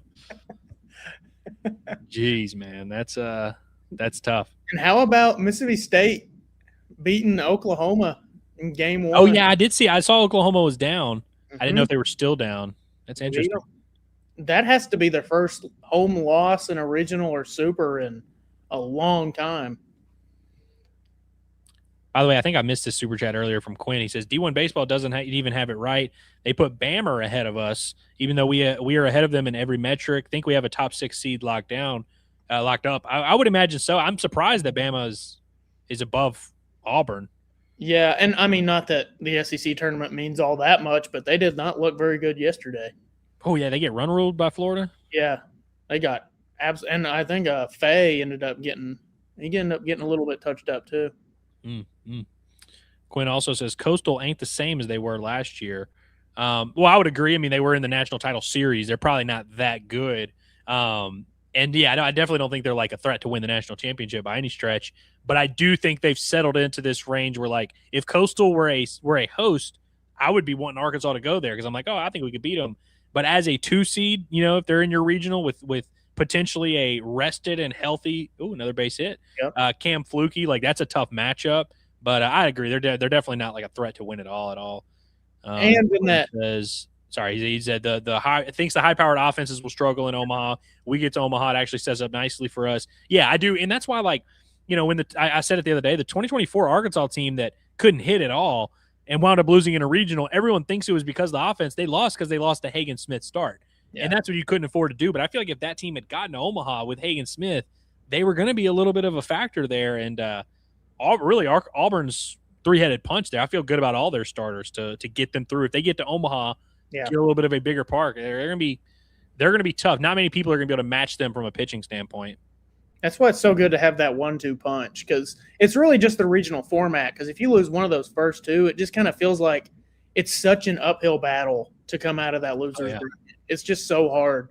And that's why if you have a guy like Cameron Flukie pitching on one of those days, if they save him for game 2 and you lose that game, you're already in the hole, and it's just a nightmare. That's why it would be hard to have a team like Coastal in your regional. That's why it'd be a tough draw. Let's see. And then Quinn also says, appreciate the super chats, Quinn. Quinn's on a bender today. Yeah. I mean, he's got time to kill because he's in Hoover, just like we've got time to kill. But he says won't be in the clear until 6 here. We'll head over to the ballpark towards the end of y'all's game. I think that's smart because, like I said, I think there's probably some tomfoolery in the works here. Which, by the way, we gave Arkansas softball their huge bump, and hopefully we can give them a little bit more of a bump. You get a 3-1 count here, got a little hitter's count. But after this inning, it'll be now time to shift to baseball. If that's okay with everyone, if that's okay, I am the baseball guy, so I figure we might as well cover Arkansas, Texas. Plus, we did our part. We did our part for Arkansas softball. We set them up for success.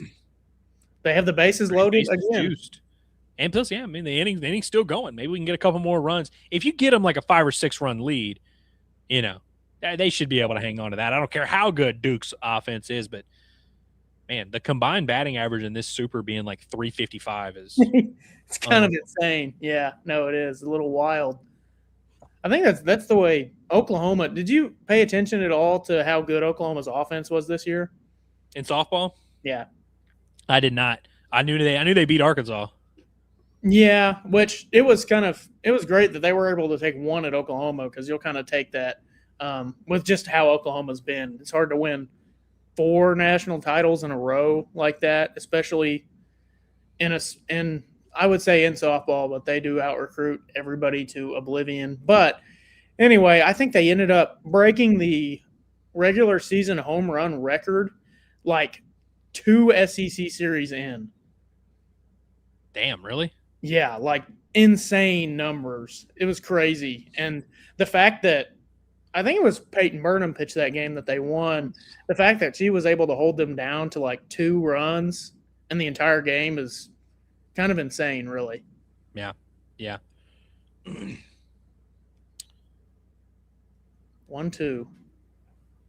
I didn't like that last swing. I would have liked to be 2-1 here. Yeah. Okay. Don't want to go full here, have them bases juiced. Yeah, really. You don't. And this is the first pitcher they just put her back in. Did she after the rain delay, was this girl on the mound? Yes. Okay. Yeah. And now she has gone 3-2. There we go. All righty. And it looks like they're going to pitch Sailor. Yeah, see if you can get her through like the 4th or 5th inning. Okay. Little fielder's choice. He'll take a grand slam. We'll take it. 4-run lead. Well, okay. Arkansas baseball is now going to start in a matter of about 5 minutes, allegedly. It's what we're being told. Right. And we have a lineup now, and I do want to pull this lineup up. Hold on, it'll take me a second to mess around. I probably should have did this while we were sitting here watching softball. I do want to bring up the lineup and talk about it just a minute, but before we do that, the lineup is full of some heavy hitters. So we got to talk about, of course, HD Roofing and Construction, the presenting sponsor of our heavy hitters here at Inside Arkansas. And speaking of heavy hitters, it's raining all over the country. So no matter where you live, you probably need to be in cahoots with HD Roofing and Construction. And not too long ago, Northwest Arkansas, Springdale, Farmington took a pretty tough hailstorm. And so if you're not sure what all this crazy weather means for your roof, now is the time to find out. HD Roofing and Construction will come out, inspect it, and walk you through exactly what's going on. You can call their professional team you can trust in the Northwest Arkansas area at 479-957-1928. Or if you're in the Central Arkansas area, you can call them at 501-428-0429. HD Roofing and Construction, the official sponsor of our heavy hitters here at Inside Arkansas. And so now let's pull up this lineup here and see what we got working. I honestly haven't even looked at it yet. So this is you're getting a real-time reaction from me. I imagine it's going to look pretty similar to what we've been used to seeing. Actually, let's not do that one. Let's bring it up. Hold on. Here's what I'm going to do. I'm going to bring it up in a much more productive way where it's just going to be over our faces because nobody wants to see those anyway. I forgot that I had the scoreboard thing going, so I tried to put it in that little bitty scoreboard slot. Let's go this way instead. Yeah. So we got Damian Ruiz leading off, as expected, playing left field. Kogel at short. Helfrich behind the plate. Stewart and Pompey remain in the 4 and 5 spots in the lineup. Stewart staying in right field, and Carter Rudenbar down in the 8 spot at DH. And you got Souza, of course, at second base. Micah New at center field. Rudenbar DH. I guess the only difference is you had, I guess, was it New that hit 8th and Cahillo that hit 7th last time? Is that like the only real change here? I think so, yeah. And then Robinette back at first base and in the 9 hole. And then, of course, Big Diesel, Hunter Dietz. Yep. Sleeping on the blacktop. Am I right? Taking the bump for Arkansas. And so now that means I got to move my broadcast over to the baseball game. And I really do hope. And by the way, we're not going to be able to go through the entire game. I'm just going to be honest with you. Yeah. Really don't want to be live for 5 hours straight. At some point, we'll have to use the bathroom, and I just don't want to have to navigate that. So maybe that's when the stream will end, is when one of us cannot hold it any longer, or just whenever the chat gets bored of us a little bit. Yeah, we don't want to bring the laptops to the bathroom. That'd be bad luck. Yeah, well, I would like to think we wouldn't go that route, that we would just, I'd leave you to take over. Like I did whenever I had the groceries, when I had to go get my grocery delivery and I just had you talk for 3 minutes there. Maybe that's what we'll have to do. Yeah. I'll just talk with I'll just wait for Quinn to send a super chat and I'll just talk about it. Also, am I just stupid? What? So is the game would be on SEC Network, right? I would say so. I don't know what else they would So I be. guess right now they just have SEC Now. So if you're on the ESPN app like I am and you're an idiot and you're looking for the game, you got to just click on SEC Now, which is what's playing. I'm looking at Dave Van Horn's face now. Yeah, and as by the way, spoiler alert, since we did have the D1, we didn't bring up the D1 baseball field of 64. I really thought this game was going to start at like 5 or 5:30. I really did, but it does still have Arkansas in that Kansas regional there, projected to be a 2 seed in the NCAA tournament, which is fair. And yeah, Chris Budden looks like she's got her rain gear on. Yeah, and this unnamed Texas right-hander will be starting on the mound. Did it say who was going to be across from the Kansas regional? Yeah, Chapel Hill, North Carolina. Still, I'd take that. Yeah, absolutely. I also don't understand. Also, I don't know why I said Kansas. Nebraska is what I meant, by the way. Completely different. Kansas was on the screen and it threw me off. Nebraska is what I meant. The Nebraska regional, 13 overall seed for Nebraska. Kansas is a team, and they're sitting there at number 15. I don't know why Kansas is projected to host. No disrespect to the boys. Yeah. They've got like a full-on JUCO roster going on, so I am happy for them that they're having a great year. Had a really good Big 12 stretch here. Mm-hmm. I don't know why they are like locked in as a host. I don't know either. Honestly, I haven't I'd have to really just actually look at and see what they've done, but based on what I've seen, it's not like it has to be something with the RPI or something like that they just love them or something. Real quick, I'm going to get to this super chat before we get going from our guy Slimley, who's been killing him and Quinn, just paying the bills over here. But he says, is it just me or does this year feel like just about all the top teams across the country feel really close in talent pool? Feels like a year anything could happen once the tourney starts. So I honestly, I've kind of felt like this is, I feel like every year in college baseball, there's about 10 teams who can win the national title. And to your point, like I feel like those teams are close in talent. I feel like it's kind of been that way for a while, but I think that list of like how close, like the difference between 10 to 30, by the way, we lost that ball one bet strike right down the middle. I feel like the teams, like the difference between 10 and 30 is closer than it's ever been, whereas before I felt like there was like the top 10 to 12 teams in college baseball. They were kind of in a league of their own. I no longer feel that way. I feel like, and of course there's portal kids, spurning the draft to go to college. There's a bunch of different things that have kind of allowed for that to happen. But I do think the competition level is really good top to bottom in college baseball, and it's why it makes it an awesome sport, man. Yeah, no, I definitely think so. And you can even see it whenever you play a team like Missouri, who is just not usually competent in the slightest for the most part. And you see them go out. No, they're actually really not. And they competed game one against Georgia. I think they lost like 2-1 or something like that. McDevitt is actually a really solid pitcher, which that's a good development for them. And now it'll be whether they end up keeping those players or not, or whether they would just transfer out. So that'll be Carrick Jackson's next issue, if he can get it rolling just a little bit, is whether he can actually keep the players in Missouri. Yeah, Missouri was definitely better this year. And then not a huge amount. They didn't like completely turn around, but they're better. Oh, Damian Ruiz is plunked. So Arkansas's got a leadoff guy on, which, by the way, hopefully Stat Broadcast is actually updated for this game. Yeah. Also, I see Duke, by the way, is already starting to make some things happen. Yeah, I've been just trying to get the game going here. My SEC is not showing up. I ran into that issue a little bit as well. All righty. Now we're going to get this thing going. So we got Damian Ruiz on first base, Camden Kojal up at the dish, and he takes strike one. Yeah. Let's not do the lineup. Let's go ahead and share screen. Boom. Do you like Cam batting third?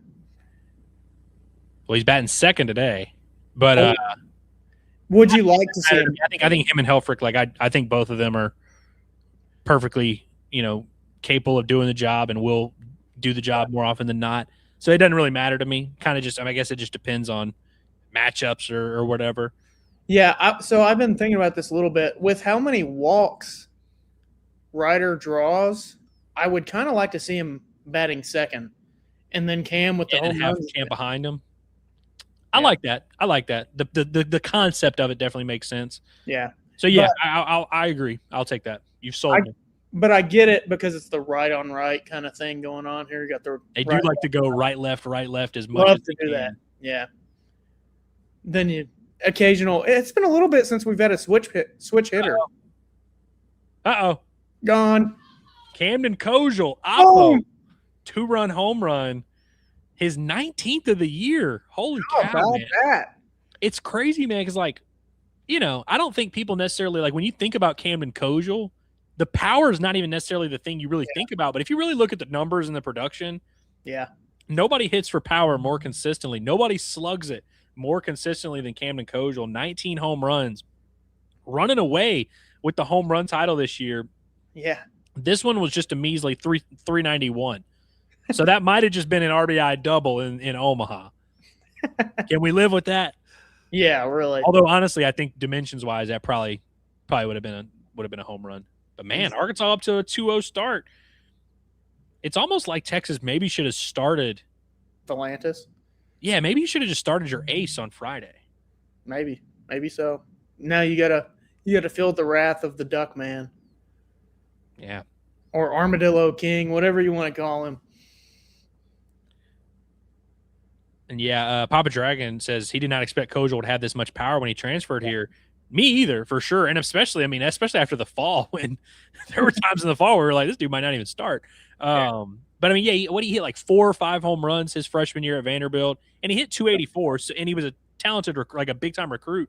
You knew he was good. You knew there was something there. And I think he hit a ton of doubles in the Cape that summer. Mm-hmm. And doubles are always, Dave will always say he loves doubles because, home runs can be a little bit sketchy sometimes where like you hit a pop up that just floats out. Doubles are usually barreled up baseballs. Yeah. And so it's like I feel like that's always a good sign. But again, I would have said he was going to hit like maybe 10 home runs last year. He hits 15. I honestly looked at his 15 home runs and I'm like, maybe he'll improve on that, but he'll probably be right around that. I would have guessed about 15. He's going to hit 20. It's just unreal. However powerful you think he is, he's got more. And I remember whenever we got him to commit, I was like, we've already got Nolan Souza. Is this guy really going to end up playing that much? That was kind of the way I thought about it whenever he committed. Little did I know at the time, like he's probably, would you say he's the best hitter on the team this season? I would say that, yeah. Yeah. He's the guy you don't want to see up at the plate. So yesterday in the Discord, a lot of people were doing like their like post-COVID like all Razorback teams of the last 5-6 years or whatever, and so everybody was kind of like making their lineups of like the all time not all Arkansas players, but really just this era, and everybody kind of had their different groups for the most part. Like Vahiva's obviously the shortstop on everyone's team. Caden Wallace was kind of the unanimous third baseman on pretty much everyone's team. Few guys that just like Davalon has to be on there somewhere. Yeah. I feel like Kojal's a dude where it's like he just produces so much and so consistently. He drove in, I don't know how many runs he ended up driving in last year. I'd imagine over 60. He's up near 70 home run or 70 RBI this year. Like just a lot of production, a lot of home runs, a lot of doubles, pretty consistent average. I know he didn't have a super high batting average in SEC play, but he hit 9 home runs in SEC play. He was still driving in a ton of runs, being effective. He's hit over 300 both years at Arkansas. There's just not that many dudes that we've seen come through and be that consistent for every single pretty much game they've been on campus. It's unreal. Who would you throw in center in that post-COVID? So I'm glad you asked. Because I actually threw together my team. I'll run through it real quick. Helfrich is my catcher, no doubt about it. Yeah. My first baseman is Brady Slavens. My second baseman is Camden Kojal. First base, a little bit of a tough position because, by the way, Kojal could have played first base. Stovall, I will hear an argument for Stovall. Yeah. I won't even argue too much. In fact, he was on a team with Brady Slavens, and he started at first base. So you could certainly make the argument. I'll go Brady Slavens just for the big target, and he hit for enough power. As I'm talking about it, I'm already changing my mind. Let's go Stovall at first base. Stovall's my first baseman. Kojal's my second baseman. Third baseman Wallace is TJ Pompey. Ropes a little 2-strike single to left field. Oh, I said single. 2. And he gets 2 easily. Yeah. Stretches it out for a double. I like that, man. Putting some pressure. And by the way, we were having this conversation about Arkansas's base running, and certainly like the stolen bases are what stand out. Stuff like that, going first to third, going second to home, going first to home on a ball in the gap, getting a double on a ball that just looked like a single off the bat. That's a huge 90 feet, especially with, 2 outs, being able to go ahead and get to second base. And he very well could have just stolen the bag anyway. But like those little plays matter a lot. And when you're in Omaha, when you're in Hoover, those plays matter a lot. Real quick, by the way, I saw Ryan had asked it earlier, and I meant to get to it. We just kind of got sidetracked a little bit. But he asked a while back, does Kojal catch Aloy's home run total from last year? And what did Vahiva hit, 21? It's 21 or 22. And so, I think he's got a pretty good chance. And honestly, this is another thing that we were saying, preseason, I would have been like, no. In fact, if you had told me that someone on the team was going to break it, I would have said it was Ryder or TJ or Ryder or Cahillo. Oh, yep. Nolan Souza pokes a base hit up the middle. And just as we were saying, that 90 feet wound up being pretty damn important because all of a sudden TJ Pompey is at home, and neither ball, by the way, was hit that hard. Yeah. You just kind of poke a little single to left field. You're at second base. Nolan Souza just hits a ground ball up the middle. It gets through. Boom. Offense getting hot at the right time. They are. Don't let the pigs hot. Wednesday, it was the breaking ball that Arkansas kept hammering in the first inning. It's been all heater today, it looks like. We're off to a roaring start. When we watched softball, we get an immediate grand slam. And did they end up with 5 runs in that inning? Yes, they did, because they were down. Yeah. So we had 5 runs on 2 home runs in that inning.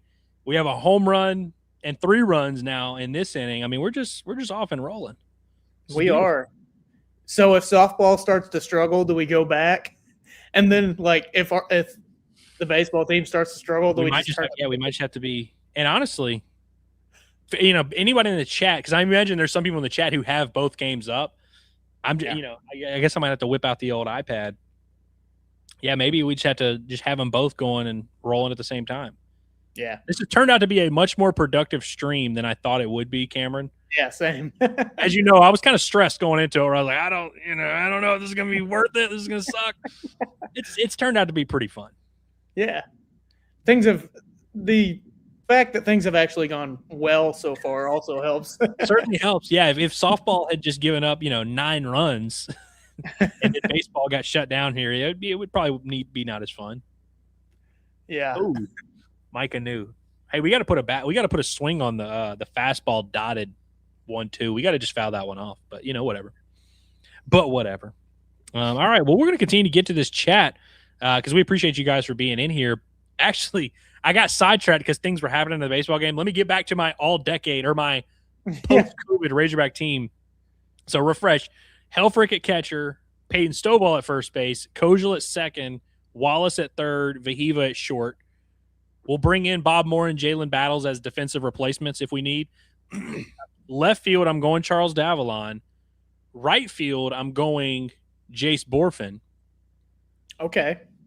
Sneaky and good pick. Center field, I'm thinking Tavian Josenberger. Now, Tavian Josenberger's not a top 3. He's not a top 3 outfielder of this era. But if you think about the rest of my team for a second, we got plenty of power. We got plenty of guys who are going to do damage. I want to, Tavian Josenberger would probably be hitting 9th on this team because Charles Davalon would be leading off for me. Josenberger would be hitting 9th. Switch hitter, can steal a bag, can go oppo, right-handed pitching, left-handed pitching, good defender as well, good base runner. I just kind of think he rounds out this roster a little bit better. Mm-hmm. Who else would be another candidate for center field? Braden Webb. He had a really good year in 2022. You could make an argument for him. And he had solid power, too. He did. I think he led that 2022 team in OPS. Yeah. By the way, Kahio Aloy's my DH. Okay. Trying to think of the other options. Let's see. Brady Slavens would be an option, frankly. Yeah, except for didn't you have him starting at first? I do. Or I did, and then I kind of replaced him halfway through with Stovall. Yeah. Why am I blanking? Goodhart would be an option. Yeah. He was all SEC in 2021. Lanzilli, I guess, technically. Was he well, he played outfield. Yeah, he did. I mean, you could pick whoever you want. You can make your DH. I can make Jared Wagner my DH if I just say F it. Yeah. Or Jared Wagner is my DH. You don't want to get Zach Gregory in there? I'm not getting Zach Gregory in there. Close. Hey, he'd get on base now. He could get on base now. Real quick, super chat from Quinn. He says, getting caught up to what y'all said in the while I was in the shower. Love that. Right out of the shower, gets right back onto it. Says, we also have Jackson Sanders in the bullpen. LJ Cormier has become a guy. Brian Hetzler can go a couple innings strong. We can go like 7 pitchers deep for sure. Auburn's circle of trust has been pretty consistent. They haven't had a ton of fluctuation, whereas here in Fayetteville, we've had guys that go a month without pitching, and now it's like, all right, let's throw this guy in here. We put a guy in this role. He does okay. Auburn's been able, especially because the consistency of the starters have kind of allowed them to where it's like they don't have to experiment too much. It's just kind of easier to assign those roles, and I think that definitely helps. Yeah, definitely. I remember earlier on, I was like, if they could just figure out something a little bit rolling on offense, then they'd have a good shot, and they have. They've really picked it up offensively as well. So I definitely think they're a big threat to make it to Omaha. Obviously, they'll be a national seed, or at least they should be. So I think I would love to see Auburn, like see Quinn and Auburn in Omaha. Yeah. Last year they were on the other side of the bracket, so I was cheering for them then as well. Yeah. Especially if it works out that way where it like doesn't conflict, because if they're on our side of the bracket, yeah, I'll low-key be hoping they lose. But if they're on the other side, because I would love to hang out with Quinn in Omaha. I think that'd be cool. Yeah. No, that would be Have fun. you met Quinn? Yeah, I met Quinn. You met him at I guess what it went. Alumni Hall. Oh, that's right. Yeah. Do you think we were slandering Ty Wilmsmeyer? He was on the consideration list.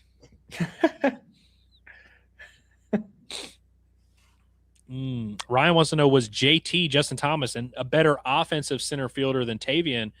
Well, dude, Justin Thomas you want to talk about a dude who like completely, all right, we got a ground ball to Nolan Souza. I like that. You want to talk about dudes who completely blew away my expectations offensively? Yeah. Justin Thomas. I mean, when he transferred to Arkansas, I didn't have him as a starter. Even after the fall, I didn't have him as a starter. Kind of felt like I thought Kendall Diggs was a safer bet, which in hindsight looks stupid. But I kind of looked at JT and I was like, are we sure he's going to start over Kendall Diggs? That ended up looking stupid. And then even throughout the year, he started the year hot, was getting on base a lot. I was like, okay, he'll probably come back down to earth a little bit. He got hot again down the stretch. Like, he was fairly consistent. And so, I think Tavian, by the way, got banged up, so that affects his numbers a little bit. I would probably lean Tavian for his 1 year because he was just so well-rounded, and he's a switch hitter, and was hitting up in the order. JT was hitting 9th, Tavian was hitting 1st. It's a little bit different, but it's definitely close, and I think JT, if something, he was definitely in my consideration as well, because I think defensively it's pretty much a wash between those guys. And the thing about JT, he coming. He coming all right. Yep. Also, JT is Hillary's favorite player of the last decade for sure. Yeah. She loves Justin Thomas Jr. I remember thinking he was going to steal more bases. Yeah. Yeah. The problem with that is that he was hitting 9th, and it's like when he would get on base and you'd have Davalon, Vahiva, Kojal, it's like, I ain't trying to have that dude steal a bag. I'm trying to let these dudes hit. Yeah. Yeah, because I think he had 35 stolen bases in JUCO. Mm-hmm. Insane. He's stealing a ton of bases at the next level, too. He had a game in pro ball this year where he stole like 4 or 5 bases. Wow. JT can scoop, man. He's also a good vibes pick, too. Yeah. Like if you just need a locker room presence, JT will get the job done. Who would you say the best base stealer is since COVID? Whew, I mean, it might be on this team, frankly. Might be. Souza has a very good knack for it. And I know he got picked off that one time in a brutal spot against Mississippi State. He's like the best, I'd say, like combination, because he's just in terms of pure speed, Souza's way up there. And he just seems to have a good feel for getting his jumps and all that. Mm-hmm. Pompey's pretty damn good. You pretty much have to make a perfect throw to beat TJ Pompey. Franklin was always really good at it. They weren't super aggressive with Franklin. They didn't let him loose too often. I would probably go Christian Franklin if I had to be honest. Yeah. But I don't know. There's arguments you could make. Casey Martin was pretty damn good at it. Mm-hmm. Benintendi back in the day was awesome.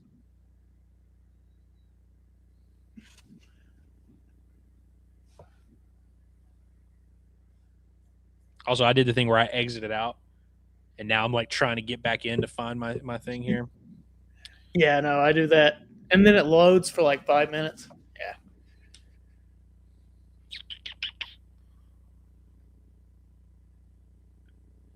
All righty. Can you get 2 there? Yep. They called him out at first? I thought they did.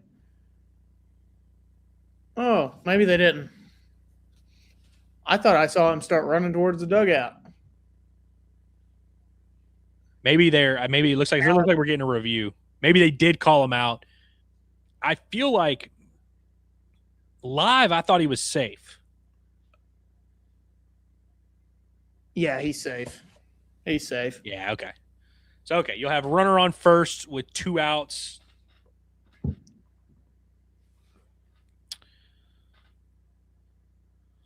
By the way, we got a quick softball update as we wait. 10-4 after 3. I just saw that on the bottom line there. It was a quick review, by the way. He's safe. Yeah. And to answer your question, Butcher Boy, it is 3-0 in Hoover in favor of the good boys. Yep. Also, Quinn says if we make it to both make it to Omaha, that'd be fun. It would. It was fun whenever Arkansas and Auburn were in Omaha my first year going in 2022. The Will McIntyre special. If you look, I'm in those highlights, the Stu Hog highlights of the Will McIntyre game. Yep, I like that. You can find me. I think it's after a double, and they have the weird camera angle. You can see me in that. They were right on. It was. I went with my mother. It was both of us just sitting there clapping. It's just the whole thing. I love that. All righty.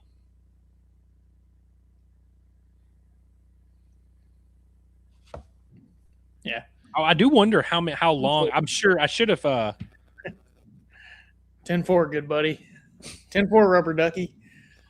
What was I going to? Oh, yeah. I wonder how long Dietz is going to end up going in this one. I would say like 60 pitches. That would be my bet. That's probably what I would think as well. Yeah. You remember? I don't want to see him throw 100. Like, I have no interest in that. But it also is like always going to be dependent where it's like if he's through 3 scoreless and he's at 58, it's like, yeah, go ahead and throw him out there for another. Yeah. You remember, I think it was Hagen Smith. He went like 1 inning against Kentucky. Mm-hmm. Which Matt Hobbs regretted deeply. Yeah. He said he hated it. He said that was a stupid decision in hindsight, and he wishes he wouldn't have done it. Okay.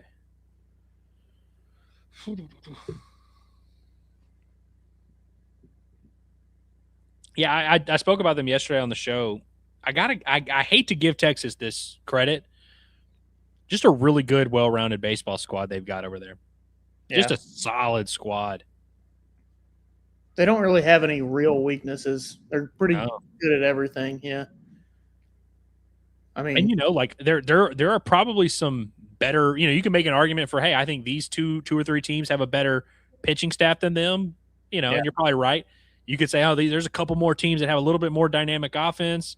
There's probably a team that fields a little bit better, but it's like there's really hardly anybody that puts it together the way they do. And Dietz works a walk, by the way. So some little early trouble for Dietz, who is doesn't have great command, I would say, right now. Just kind of fighting it a little bit. Looks frustrated.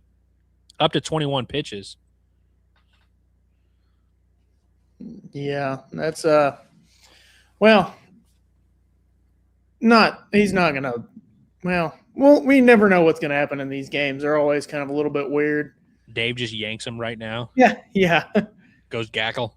That'll be bases loaded now. Oh, he being a guy? Oh, no. He No. got hit. Yeah. Ooh. I wonder how bad. Ooh. That's not. He doesn't look like he enjoyed that. No.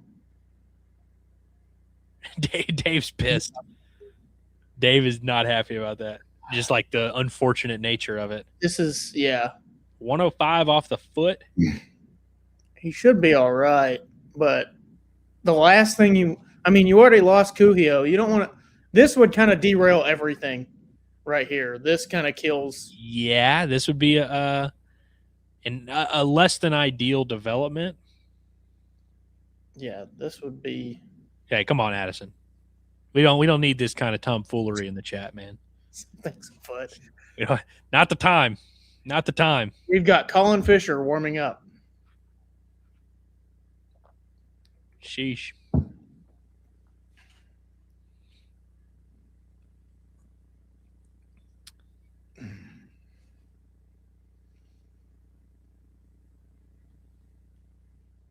Okay, looks like Dietz is coming out. He's limping a little bit, man. Mm-hmm. I remember Peyton Stovall getting hit in the foot a few years ago, and I remember thinking it wasn't a big deal, and then all of a sudden he missed like a month. Yeah. Yeah. Goodness, man. And to be fair, now this doesn't necessarily mean that like he's actually screwed and the world is ending.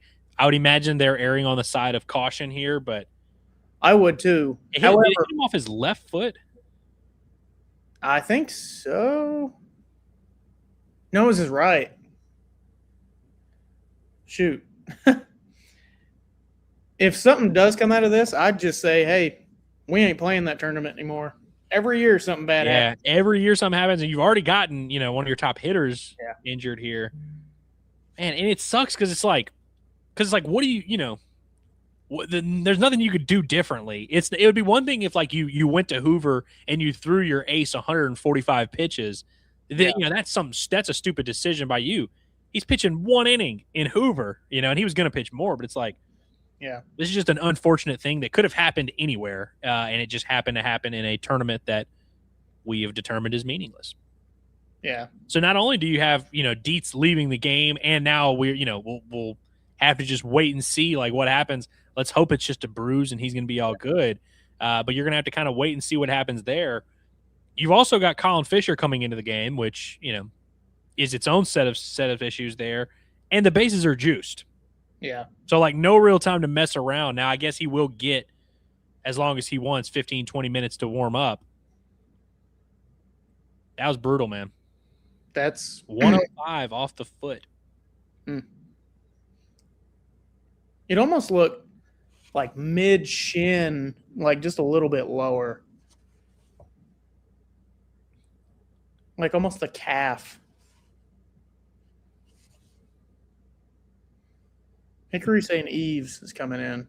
Stat Broadcast has not updated yet. And I'm hoping they do soon because I would like to know. We saw Big Tuna throw him, but I saw Eves also down there. Yeah. Eves has come into a lot of games with runners on base and had mixed results. Still no update from Stat Broadcast. And I do imagine it's going to be, if it is Eves, he hadn't even started throwing, so it'll probably be 20 minutes before he actually ends up starting. So let's just add it to what's been a day that has been crazy.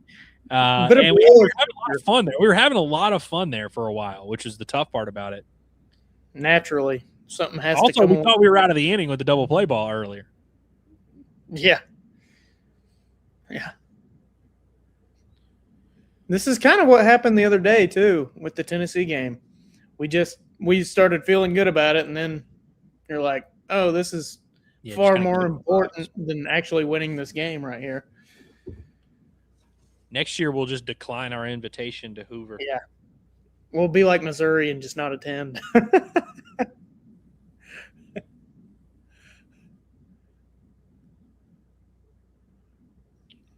Well, what do you guys want to talk about while we wait? Because hopefully we don't have too much, there's not too much of a delay here. I see Jane, our great chatter here, wants to know, are we still in contention to host? It depends on who you ask. If you ask anyone with a brain, yes. But if you ask the nerds, they're pretty adamant that Arkansas is not hosting and can't do anything to host. Personally, Arkansas is at 23 in RPI. If you were to win this game against a Texas team that has really good metrics, that would have you right up there in that top 20 range. And you don't have to be top 16 in RPI. You just have to be close. And Arkansas is top 16 in every other metric, DSR, KPI, their strength of schedule is 21. That's going to go up even after today. If they were to win this game, you'd then be 17-12 against quad one teams. I can't imagine there's that many examples of 17 SEC wins in the regular season, 17 wins over quad one teams. You add a couple SEC wins now to bring you to 19 total. I don't know how people could definitively say that's not a host. Now, there's, it also isn't going to be definitive either way. Like, I don't think there's a scenario, even if Arkansas won the SEC tournament, to where we'd know for sure they are hosting. But I have been surprised by how many people are, very confident that Arkansas is not hosting no matter what. And by the way, it is Eves, who does look like he's completed his warm-up and is ready to roll. Although I guess he'll get some pitches on the mound. Still 10-4 for softball, by the way. We still in good shape? Yeah, I believe it is. Yeah. Let's see.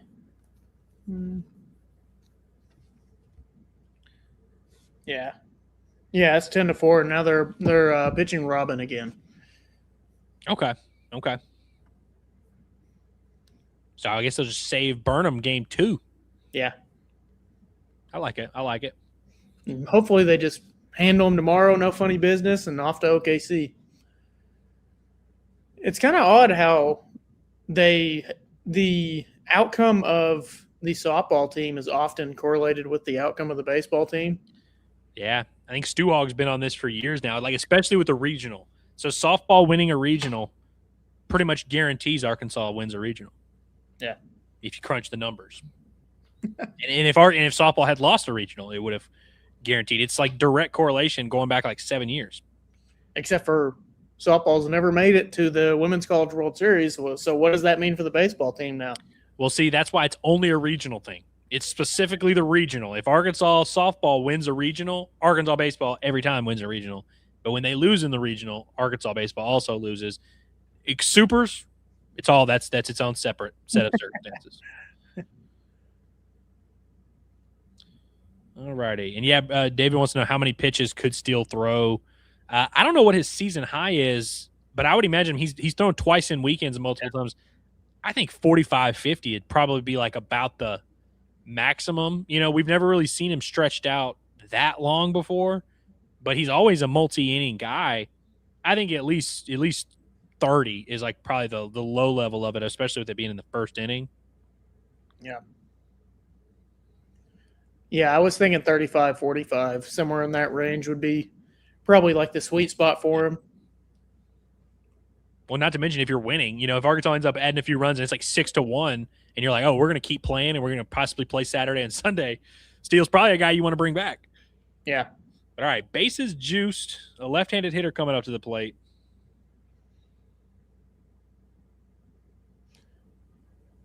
Not much sun out there, but he's got the double eye black with the horns up. Yuck.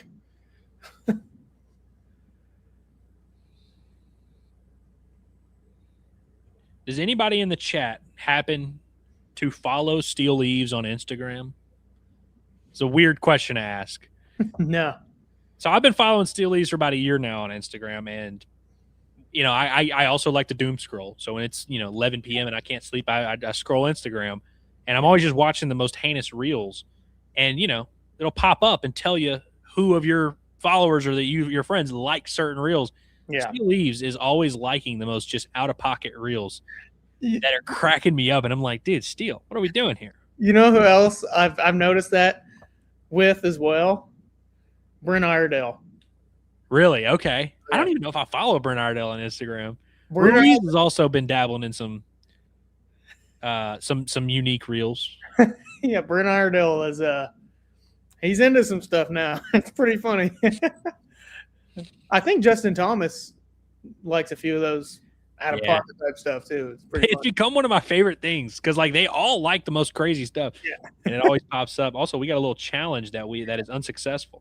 Yeah, that's wow. So not only have we now lost our ace, we've lost our first challenge. This is a disaster, guys. This is a disaster. We are in trouble. Unless Steelies can get us out of this jam. Yeah, let's hope. I'm like trying not to look over at the. I know it's so, broadcast. It is. It's so tempting just to try and spoil yourself. I don't want to look at it. I know. I'm scared. Just gonna keep. I'm just keeping my eyes on my phone. I'm not looking at anything else.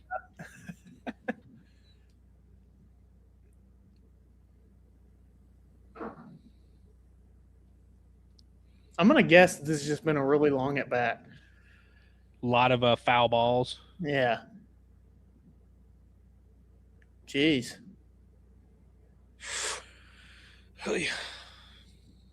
Pumping 95 though.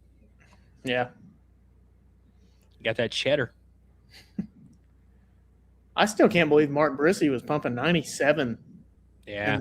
Wasn't that something? Yeah. That great fleeting moment. Whoa. You're gonna have the little head start here for all three base runners. That's gonna be a walk for a run.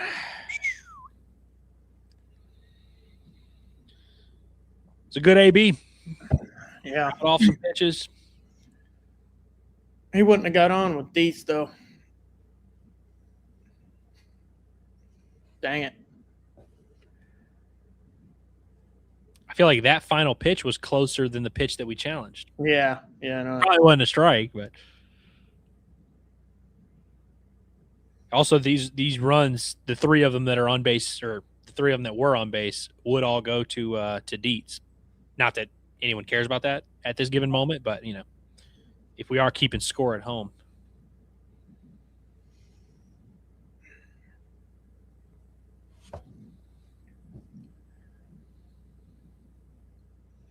And Steele like really usually doesn't issue walks. No. And usually, as soon as he enters the game, it feels like he gives up a run, or not a run. He gives up a hit. He gives up inherited runners. Yeah. Yes. He is owed no steak dinners. No. Okay, 2-0.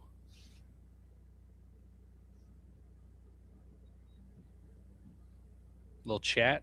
Nope, no chat.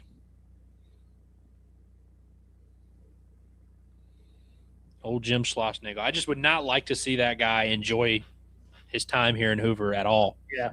That would not be cool. We're out of it.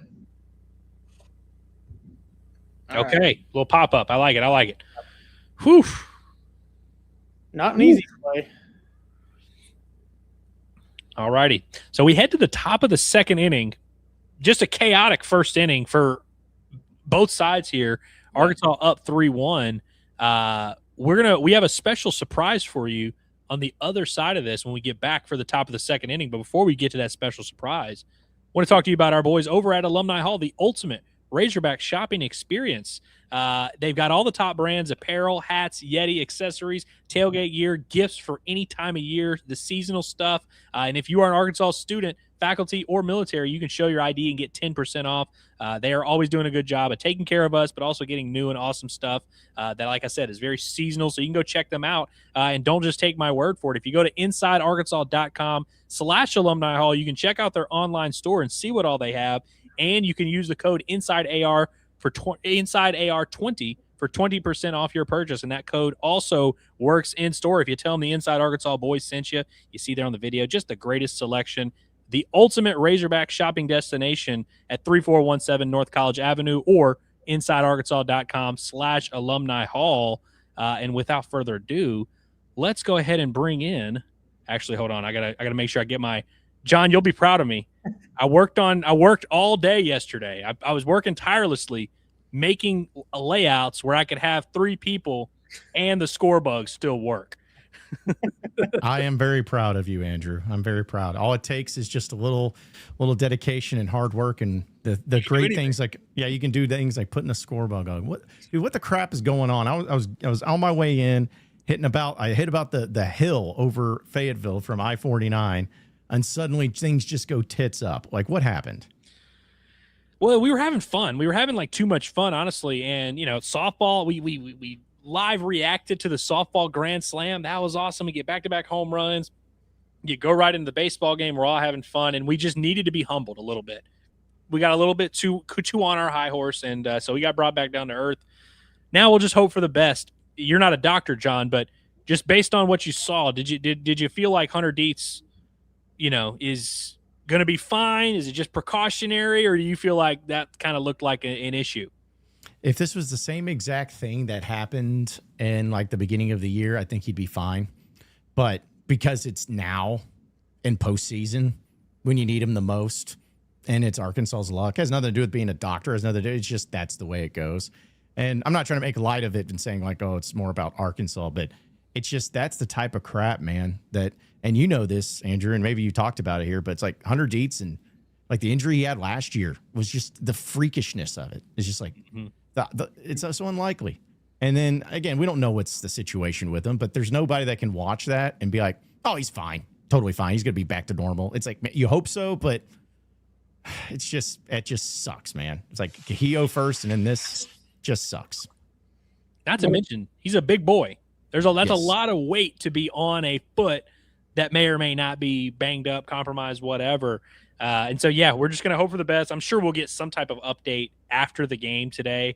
And, who knows? I mean, they got a lot of time. I don't know how quickly they're going to get him back and do x-rays or whatever. I wonder if when Dave meets with the media after the game in a few hours, if by then he'll be able to kind of say, yeah, we don't think it's too bad, but we took him out, or he'll do the kind of not good thing. Oh, I hope he doesn't, dude. Yeah, like what he did with Cahillo when he's like, yeah, not good. Like he did, where he doesn't have to say anything. He just makes a noise and points, and everyone's like, yep, know exactly what that means. Not good stuff. Dave doesn't have a great poker face, because like when the Wiggins thing started happening, you could tell it was happening, because when he was asked, he was just like, yeah, I'm not going to talk about that. You're like, what?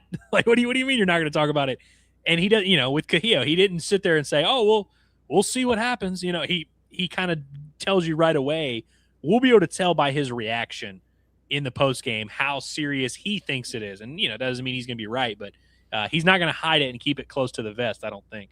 No. How frustrated do you think he is just feeling like every press conference he has to go out there and get asked about an injury now?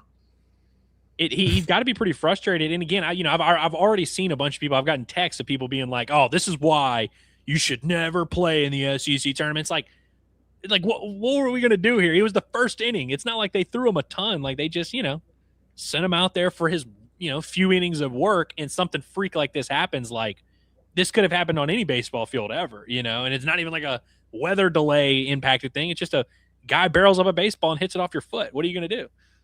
Yeah. See, that's got an unsuccessful Texas challenge, by the way. So we're even at 0 for 1 in our challenges. Did Arkansas do a challenge and lost? Yeah, in the first inning, Ryder missed one. I guess it was early in the Steele's first AB that wound up being a walk. He thinks everything's a strike. Yeah. Speaking of walks, Reese Robinette has worked his way onto first base with a walk. That'll turn the lineup back over to Damian Ruiz. Suavemente.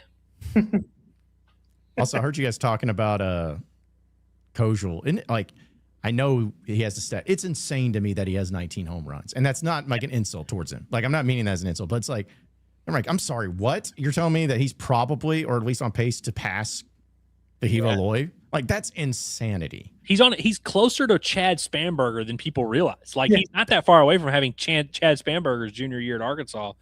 And it's funny just because, we all know that Cam's a more well-rounded overall hitter than Chad Spanberger, but it's like from just power for power, home runs and doubles, he's right up there with literally anyone we've seen. I mean, you had to go back to Andy Wilkins, during the the juiced bat era to find someone who's been more effective. It's crazy. Yeah.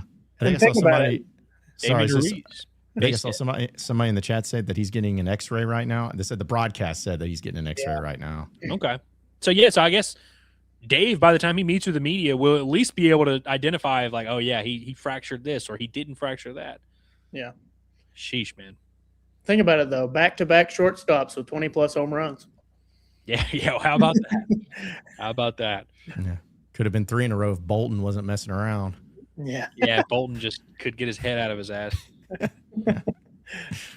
Love you, John. Love you, JB. In case he's listening. Oh man, that's just. Oh no, I'm pissed. I'm just mad now. I know it kind of just ruins the whole vibes. Yeah, it does. By the way, we still we got eyes on softball. What are we looking like? I believe it's 10-4 still. Like, is it on? I should know this. Is it on regular TV? You have to go to watch it on the app. So it was on ESPNU when it first started, but I think once the delay happened and it was like a 4-hour delay, I think now it's maybe on the app.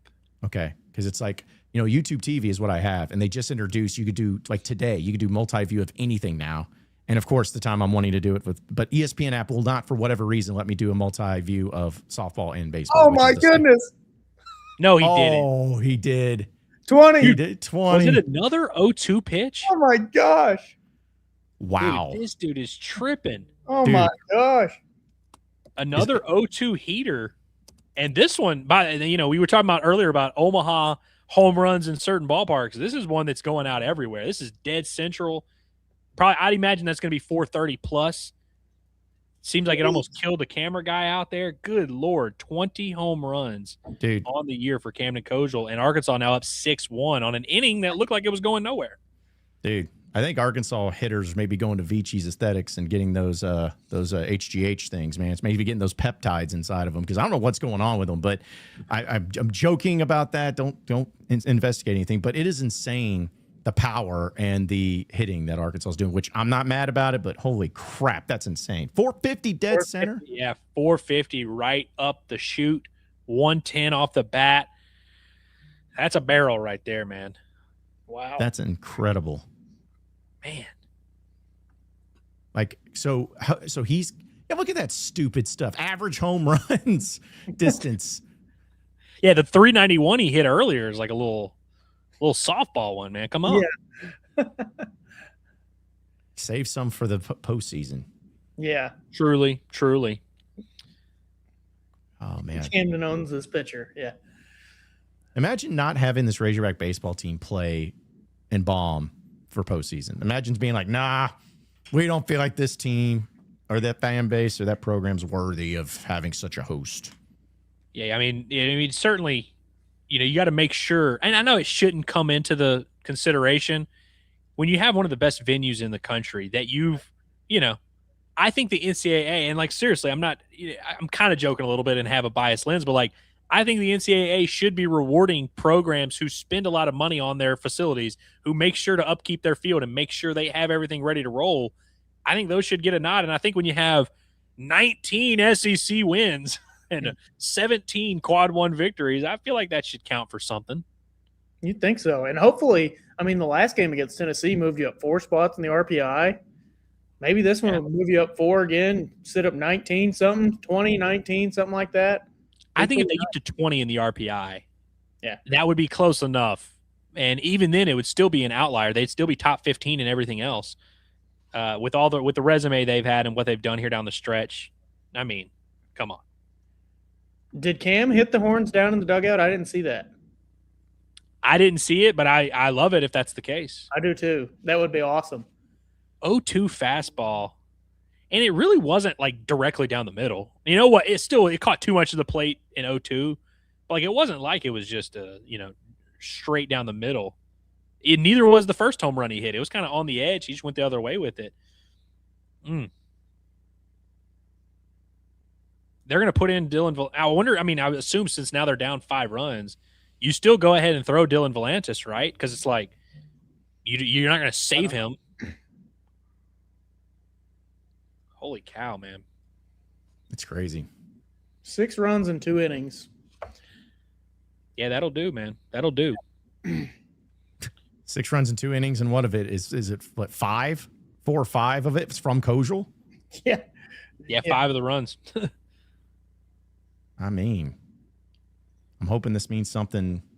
I'm hoping this is like not just like a thing of like, hey, what happened in the SEC tournament? More so of like that was when it really started coming around. That's when it really started cooking.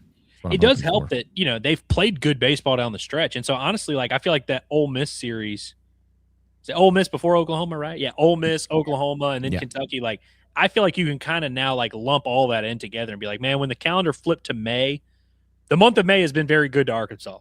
I mean, you went 6-3 in your final 9 SEC games. I think there was a midweek win maybe mixed in there. Couple SEC, you know, potentially 2 SEC tournament wins. Like, I think you can maybe point back and be like, all right, from this stage forward, this has been one of the best teams in the country. There's not many people that are playing more consistently than Arkansas right now. That's right.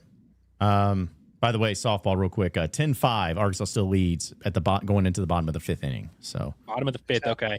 And is it 8? Is it run rules 7? 8? Oh, it's 8. Yes, 8. Is it after 6? After 5. Okay, so if Arkansas just adds a few more runs, they could run rule those girls right there, huh? Yeah. By the way, we are now going to the bottom of the 2nd inning here. Man, 20 home runs for Camden Kojal. Just unbelievable stuff right there. I would have loved to have known like Bet Saracen's like odds of that happening. Well, we just looked over those a little bit ago. Camden Kojal was one of them. And there was something around like him hitting multiple extra base hits. Yeah, something like that. That was 30 minutes ago, so there's no way I could remember that far back. Yeah. But I remember some of them. I was like, man, those are crazy. No, I was thinking, yeah, because I was trying to think. I think Helfrich like was leading the way. It was like Helfrich, and then I think even like Pompey was up there or something like that. But I just don't remember Kojal being one. But I was like, dude, you could have gotten in on Saracen for like probably like plus 800 or something crazy like that. Yeah. By the way, appreciate the super chat from Slimly, who's been killing it here today. Says Cam crushing cans, 20 for 20.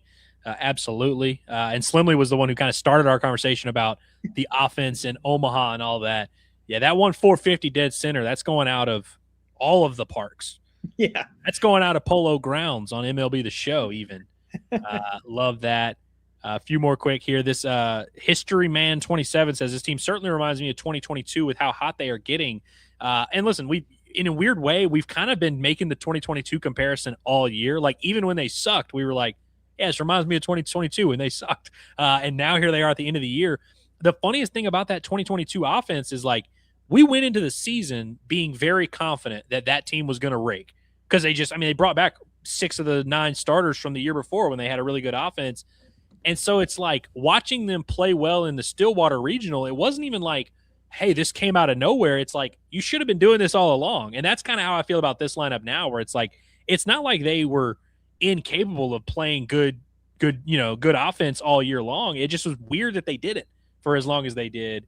As we're looking at Camden Kojal crotch shots here. Yeah, I saw that shirtless crotch shots right there in the boat. It's like, come on, man.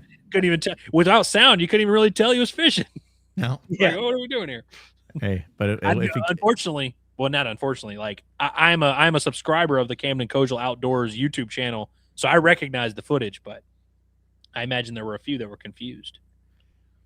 Yeah, they didn't really give a very good tease into it. They kind of just like showed like a 15-second clip of just that thing, and then they just go right into the game action. So, but man, it's so I hate to play this game because I hope it's good. But if it is like a bad situation there with Dietz, I mean, how do you think the starting situation goes? I mean, do you start Gackle? If like in the or in the regionals, you start Gackle, I guess, and then. Yeah, you start Gackle. I still think whoever you believe your top starter is, if it's Dietz, then yeah, we'll hold him. But if it's not Dietz, then I think Gackle goes to be your number 1 guy, and I think you save him for game 2.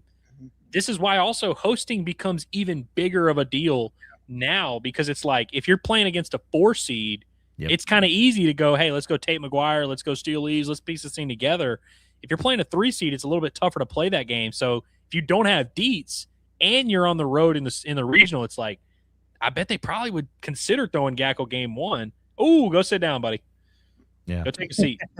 That's my favorite thing is ever. Of course, not when Arkansas ever does it, but like seeing a guy that just is guaranteed. Oh yeah, totally. Nope, got to get back. He didn't want to challenge it after all that. I'm about to say if you're that confident that you're throwing your bat down, you probably need to be confident enough to tap your head. He didn't want to face the embarrassment of it being like right down the middle. It was at least at the bottom of the zone, but I felt like it was probably pretty close. The challenges do seem to lean more towards it just being a strike. Yeah. More often than not. This is a oh, you get right in the cheeks. Sorry if I'm ahead of you guys. Sorry. You are, but I'll allow it. You're not ahead of Cameron. Cameron's got the fastest of all time. You know what it is? I've realized with me. Ooh. Y'all need to quit hitting ground or line drives right at the middle, man. Just relax a little bit. I'm not like on my phone. I turn my Wi-Fi off just to make sure that I'm good to like stream. And so I feel like that's probably why I'm a little bit slow. You can tell Dave was frustrated after that too. The look on his face after he saw him get hit, he's like, Steel Eves is country strong though. He's got them blue collar booty cheeks. He's equipped to handle those. Yeah, he jumped booty cheek first into Lake Norm, man. Like he can handle anything. That one was only 96 off the bat, so he was able to survive that. Good. Yeah. Jeez, man. I mean, honestly, cheeks are probably one of the top places you'd want to take a line drive. You know, if you could pick a part of your body, cheeks probably ain't too bad. Is that where you would say like if like your left or right cheek? Like which one are we talking? I'd get the right cheek out in front. I feel like that's my stronger one. Yeah, I think so too. I walk with a little bit of a limp, so the right cheek. Although I'm left-footed. I'm left-footed but right-handed, so maybe the left cheek to handle it. So. Man. Oh, Butcher Boy says they got the bases loaded. Tiana Bell draws a walk. Bases are juiced. So how many outs, Butcher? Yeah, come on, Butcher. Come on, Butcher. I think he's live at Bogle. I could be wrong. I'm pretty sure he's at Bogle. I'm planning on going to Bogle tomorrow for the game. Hopefully to go on. So there's no outs. Hopefully to see a dog pile. Yeah, or a hog pile, if you would. Yeah. And honestly, it's just because it's like, and I don't want to get ahead and jinx and everything, but man, just seeing Courtney Deifel finally get to OKC is going to be awesome. You know, and not trying to compare because obviously we know Dave to win it all, like how much that would mean too. And I'm not trying to start any competition. I'm just saying like both coaches much deservingly deserve to get to the next level. And like Courtney Deifel getting there, I'm sure she's going to be. I don't know if she'll be like really emotional or what, but she definitely deserves it. So hopefully that happens tomorrow. I've seen so many of those press conferences where the players of the softball team are in there just bawling their eyes out after a sad loss like that. So it would definitely be good to see for the whole program. I remember like getting a little worked up whenever Deifel was crying on the field with her husband after last year when they got eliminated, and just seeing that and like, you know, and it's always one of those things where like, you know, when Dave Van Horn, if and when he does win a national championship, it's not going to be like Dave became a national championship good enough coach that day. You know, what makes you emotional is thinking about everything that led up to it.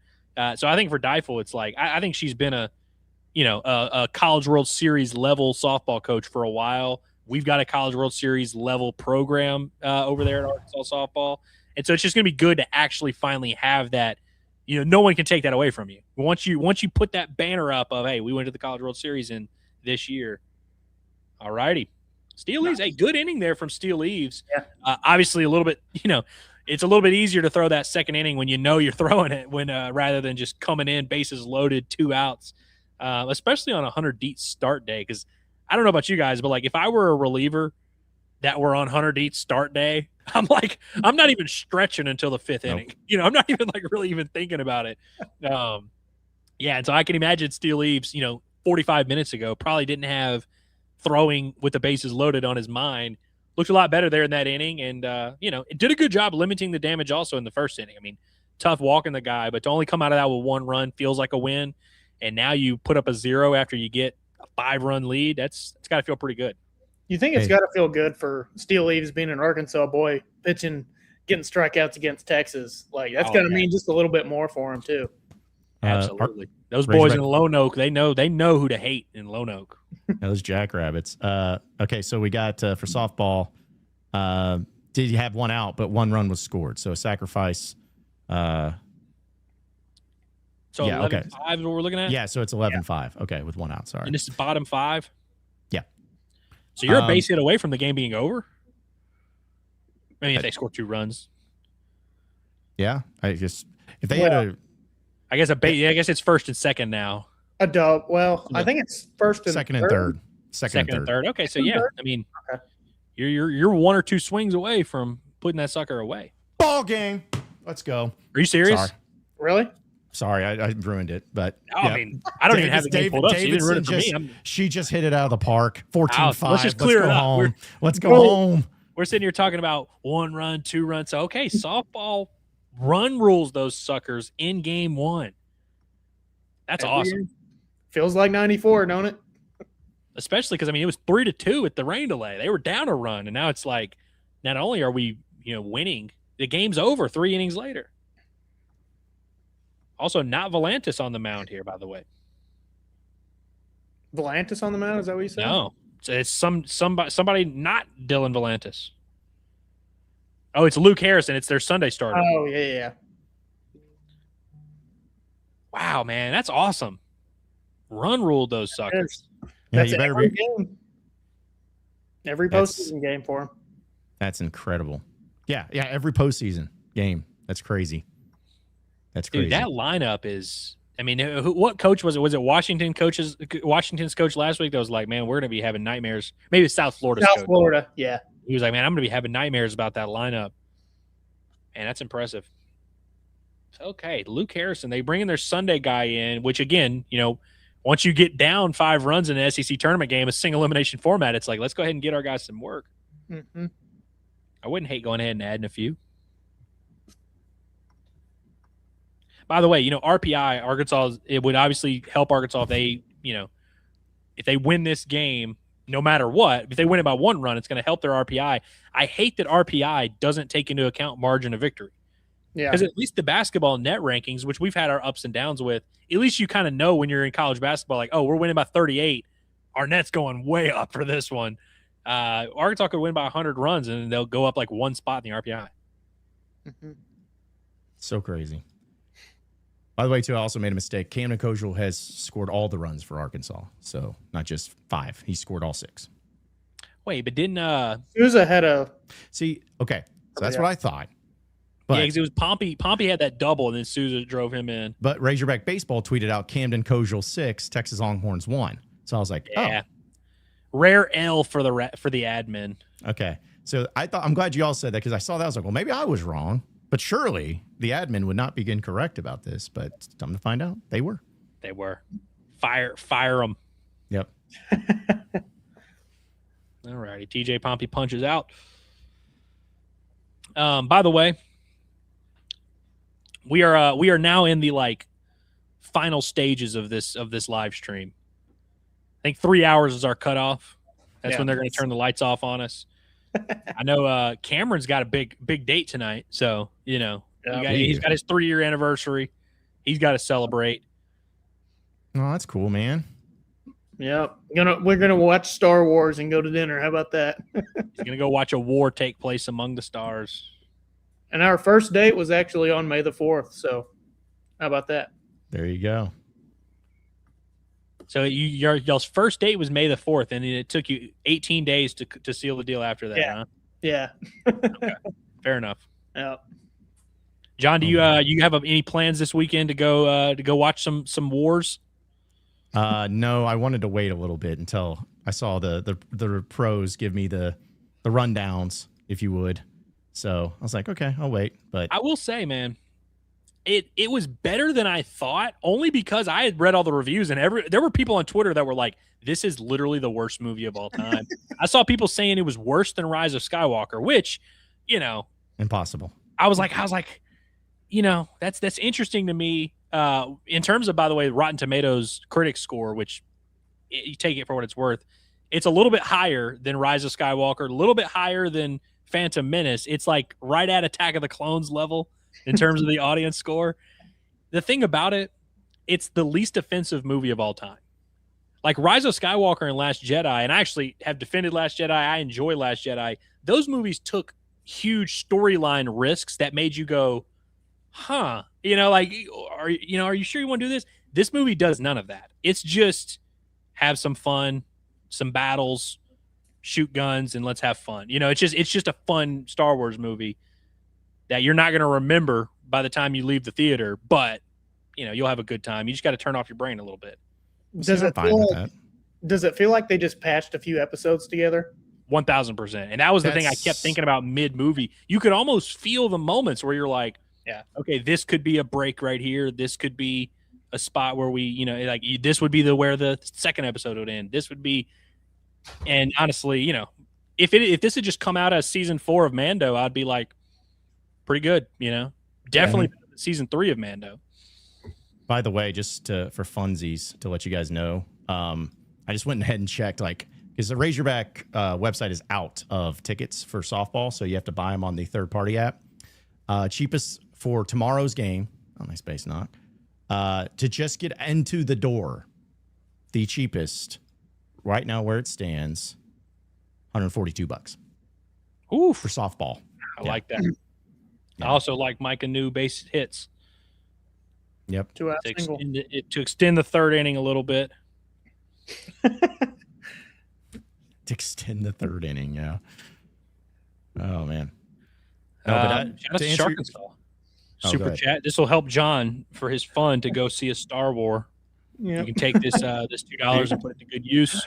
You don't want me to go off about Star Wars, and because I hate everything about Disney Star Wars. No, I shouldn't say everything. There's a few things that I liked about it, but I think I can confidently say you're not going to hate it.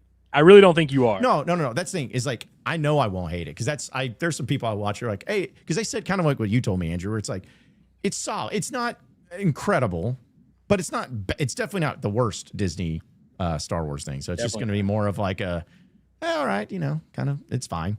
But, like, I think the happiest I ever was with Disney Star Wars was maybe, like, spoilers, but like season 2 of Mandalorian at the very end when Luke Skywalker reappeared. I'm like, that may have been my happiest.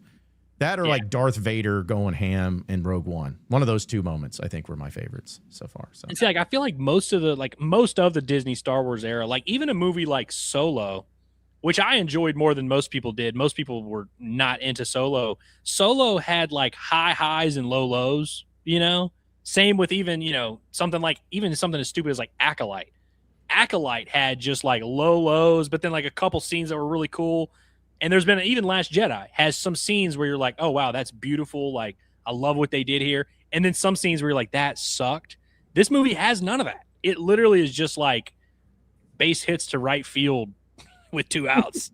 That Micah New base hit that you just saw in the third inning, that was this movie. It's like, all right, we're keeping the third inning going. Nothing really. This isn't going to change the standing of the game, but here we are.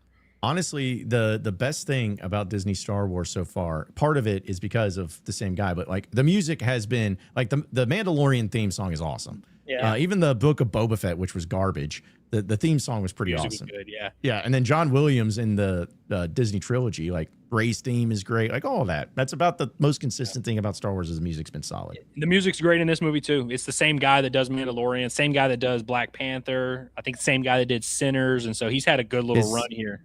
Is it because Mandalorian's the one that? Okay. Ludwig Göransson. Is that his name? Oh, that is his name. Yeah, and because the Boba Fett was the chanting almost like it was like yeah.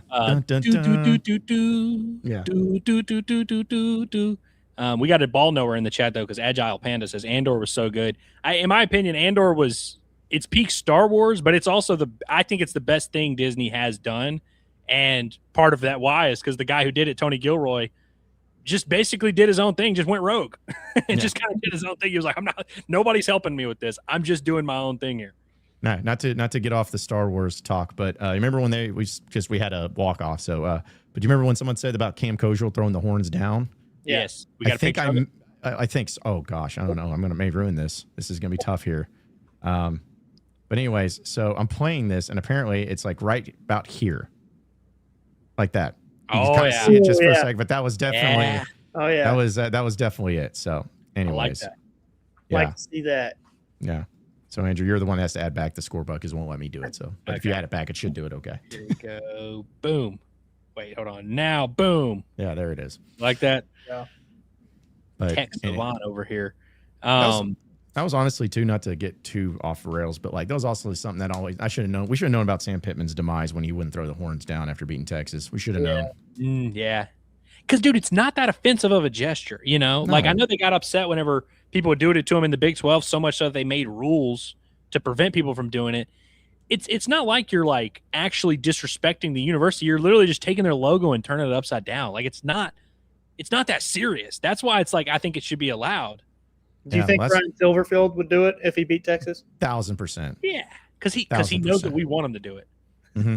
And that it's like, and if you think about I put up a TikTok, Instagram reel about today, but I just had a few pictures of the amount of players and coaches that threw horns down at Arkansas. Like, I mean, big Will McIntyre with it, behind him, and Matt Cronin, doing it like there, and then like the whole like Dusty Hannah's Daryl Macon team doing it. Like Jalen Battles. Yeah, Jalen Battles did it. Nolan Richardson did it. Houston Nutt did it. It's like, it's okay. It's not bad. Like, Cal did it, for crying out loud. He did in the exhibition game. Like, horns down. Cal has we have plays called horns yes. down. I asked him about that at Sassy's one time before the Texas game. What was his response? Well, I asked him, "Are you going to run the horns down play?" He's like, "I don't know what you're talking about." What's funny is that Coach Z sold him out just before because he runs by the questions. And I was like, I'm going to ask him, and he's like, "Oh yeah, they do have a play like that." So whenever he was like, "Oh, I don't know what you're talking about," it was I was like, "Yeah, you're lying to me, bud." Jeez. Oh, ninth pitch at this at bat. Yeah. Well, because the score bug here, it's stat broadcast, so it's a little bit ahead of all of us. And I'll be looking over. I can always tell when it's a long AB because the score bug just stays the same for like 3 minutes. Mm-hmm. Bye, so you better go sit down. Oh yeah. Yeah, go sit. He couldn't even do the bat toss. He knew. Yep, he knew. If I was Ryder, I would have tapped my head and said, "Let's go ahead and just see what this one looked like on the scoreboard. I just want to see it." Am I wrong for believing that? Kind of similar to what Arkansas had with like the SEC basketball tournament, where if they beat Texas in this one, now suddenly I'm like, all right, I want to go win it all. Like, maybe. I mean, that's what I'm saying. Like, I'm not saying that we have to, but it's like you already beat Texas, and I guess you've had to face maybe Auburn, which shout out to you, Quinn, but I don't know. But then, like we talked about, like facing Georgia in the title game or something like that. I don't know. Yeah, I mean, and listen, obviously it all comes with a balance. If it means we have to throw Gabe Gackle 160 pitches, then I probably don't want to win. No. I think if you were able to, and I don't want to get too crazy here, let's say Arkansas were to run rule Texas in this game, which one, by the way, would be pretty damn definitive and loud and would be a message of like, you really don't think we're one of the 16 best teams in the country? We just took these dudes out. That would also save you some pitching a little bit, especially if it's a lopsided game and you're able to throw, an inning of Jackson Kershaw or something like that, to where you're going into Saturday not having used that much pitching, because Coyle threw a little bit the other day. He'll be ready to go Saturday. DeCramer threw a decent amount the other day. He'll be ready to go Saturday. McIlvain hadn't thrown at all. Yeah. Who else threw the other day?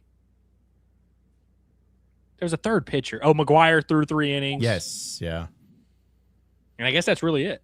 Yeah. I mean, yeah, if you're in the championship game, just to be so funny, if you're in the championship game and you're like throwing out like Jackson Kershaw, you're like, it'd just be funny because of that. But it's kind of like one of those things to where you got him. Nice.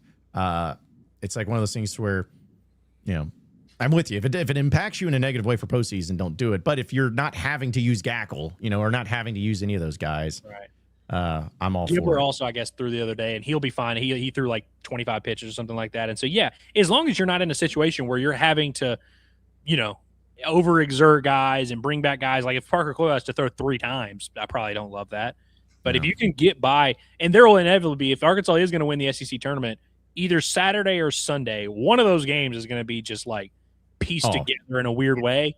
But, my biggest fear, because I agree with approaching it that way, but if you play Georgia in the championship game and you're piecing together pitch, I just don't want to see it be another record-breaking day, because it absolutely could be if that happened. So, and then at the same time, though, these other teams will be in that same boat. And Georgia, I mean, you scored 14 runs on them in a game 3. Like, you'd think you'd be able to score a little bit there. We shall see. But honestly, I just like to see the boys playing good ball, having some fun, and seeing Steel Eves just do a damn good job. And hear me out. It wouldn't happen, but if Dietz is perfectly fine and he hasn't pitched that much and you have him on Championship Sunday, Oh no. That Yeah. X-ray could come back and say that his leg has actually grown in strength, and I still would not want him to throw Sunday. Yeah. No, here's what's going to happen, guys. It's like they're going to be like, and I'm not trying to. Hopefully, this is not the case, but they're going to be like, "Hey, Dietz won't be able to go." Carson Wiggins sees that. He's like, "I can't wait anymore. I have to stand up. I cannot allow this," because Dave's just staring daggers at him. How do you sleep at night, kid? And then he just comes out, and then boom.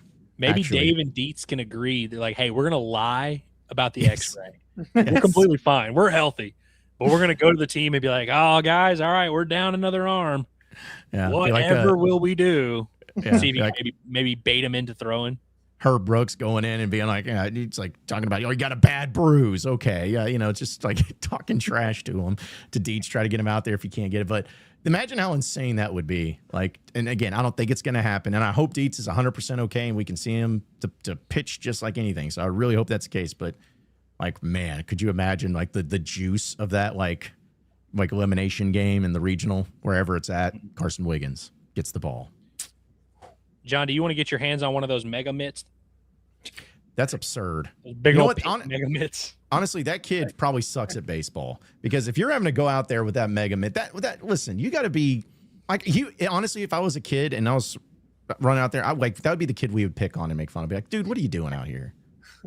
Like, you're gonna, God, jeez, you're just like, you're trying to, you're out here trying to catch extra foul balls, but you have a glove that's literally like the size of I don't even know how, that was like a, how to like describe it. It was the biggest glove I've ever seen. But anyways, it just can't be that.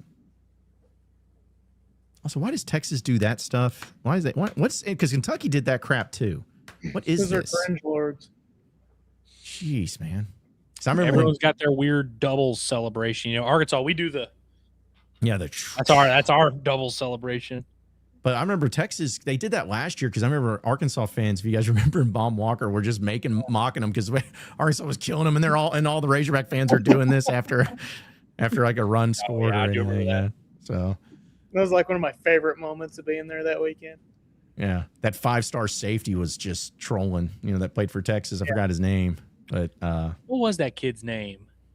Jonah Williams. Yep. Yeah. Because he was basically like, listen, guys, this ain't even my sport, so I don't care what y'all think about me. He's like, I don't give a. But he's I think, just a football-only guy.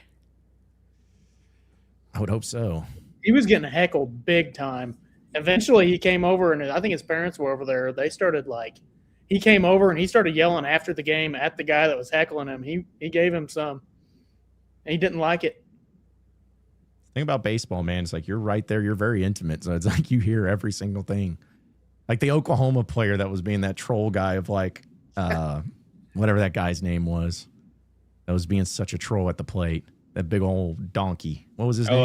LaChance. Yeah, when he was like when people were yelling about a call and he's like mocking the crowd. It's like, dude, you lost both games, and he's like, you lost the series. Shut up.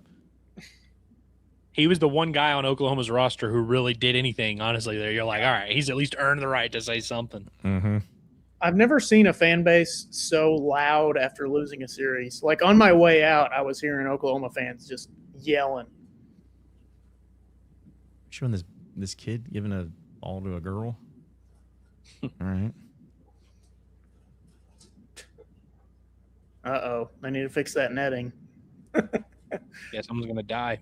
They need to fix it at Baum Walker, dude. They need to fix that crap now. Like right there has just been people getting hurt. Cameraman got smoked in the arm at the Oklahoma series. Just in there because there's just massive holes in the net. He handled it like a champ, though. He did. He really did. And because I was sitting down there, I went to kind of like check on him. He was just like, I was like, okay, we don't have to play tough guy over here, man. Are you hurt or not? Like, it's like you just got smoked with like a ball going, 98 off the bat. Like, are you okay? All right, come on, Steele. All right, he's out of it. Beautiful. How many strikeouts is that for old Steele just in the short? 4 or 5, right? Yeah. I mean, he struck out the side that inning. Mm-hmm. I like that. All righty, we're going to run through a few chats here before we send you guys on your merry way. I mean, we got you a softball win. We got you a 6-1 lead in baseball. What was supposed to be a normal game watch party turned into a hour-and-a-half pregame show and 1 hour worth of the game. But we had a good time. I'm going to run through a few chats here, and then we'll let you guys get out of here and enjoy your Memorial Day weekend. Vince for me wanted to know why we wait. Was Obsession better than the Star Wars movie? Yes, it was. Very much was. No disrespect. I love my Star Wars. Just different levels and obviously very different movies. But yeah, Obsession was definitely better. Colby wants to know, looking back on the regular season, if you could add either Vahiva, Aloy, or Hagen Smith to this roster, which would you choose? Which you think would have made a bigger impact on this team? What do you guys think? Hagen Smith. It's not even close. If you give me a stud ace pitcher all day, every day, give it to me. Yeah. Then you get Deets on back-to-back days. Oh, boy. I was going to say, especially since, we might be in need of a frontline left-handed starting pitcher. But no, it's definitely Hagen. Although I will say, defensively, Vahiva would just solve a lot of things. A lot of because we're a little bit weak in center field, we're a little bit weak in shortstop, and we're shaky at second base. Vahiva helps all three of those situations, and so it would be nice. Plus, be just another good bat to add to the lineup. And finally, our guy Quinn left us a couple super chats. He says, one, hope nothing's broke regarding Hunter Dietz, I would assume. And then he says, if we beat A&M, we'll pitch Petrovich tomorrow. Alvarez is pitching tonight, which I'm happy to hear this because Alvarez absolutely dominated Arkansas when we were up there in Auburn. So appreciate you, Quinn, for all the super chats and for keeping us going. And I'm going to offer some final thoughts for you guys because I see John has a weird look on his face. Sorry, I just now got to see the replay of softball's walk off. She smoked that ball. That was one of those where the outfield just didn't do anything. They just didn't move. So sorry, they showed a replay of it. The pitcher's reaction too, just yeah, go ahead and take that mask off. Yeah, you're done. We're done. We're done. So you say we're doing final thoughts? Is that this is our time for final thoughts? Any words of wisdom you have? Appreciate everybody tapping in for all of our unorthodox content today. But that's what happens when it's Memorial Day weekend. We're all over the place. And I just did it down and back to Little Rock. So appreciate everyone tapping in. Appreciate the Hogs for, winning game 1 in softball and hopefully on their way to win game 2 of their SEC tournament run. And be sure to tap into all the stuff we have going on because it's going to be a busy weekend for us. But hopefully it's a great Woo Pig weekend for us all here at Inside Arkansas. It's a good day. So far, anyway. You got softball winning. That's always fun. Feels like 94 over there, don't it? So take down Texas. You got to get one in before the stream ends. Fun time. I'm looking forward to seeing what they do. Anyway, Woo Pig. That's about it. I like that. Well, yeah, appreciate everybody for sticking with us. I know John at the beginning of the show was kind of talking about how things just never go according to plan. And was kind of thinking about some of our whether it's us at a bar that doesn't have internet, whether it's us at our Airbnb that doesn't have internet, or just trying to make things work. I feel like it's kind of a defining characteristic of Inside Arkansas. We just kind of make do with the situation that we're dealt with. And that's what we did today with 3 hours worth of a fun little stream. Appreciate you guys for being patient and hanging in here with us. Appreciate the Hogs, softball and baseball for making this fun for us. We'll, best of luck for Hunter Dietz. We'll await some good news there. We're going to continue to have coverage of Arkansas's run in Hoover, however long it does last. And don't forget, Monday on Memorial Day at 11 a.m., we will be live for the selection show, which is going to be awesome. We'll have John, Curtis, everybody on for that one. I'm excited for that. By that point, we will also know if Arkansas is hosting or not. So enjoy your Memorial Day weekend. We will continue to have some coverage for you. Woo Pig, as always. Thanks for supporting what we got going on. Have a great day, everyone.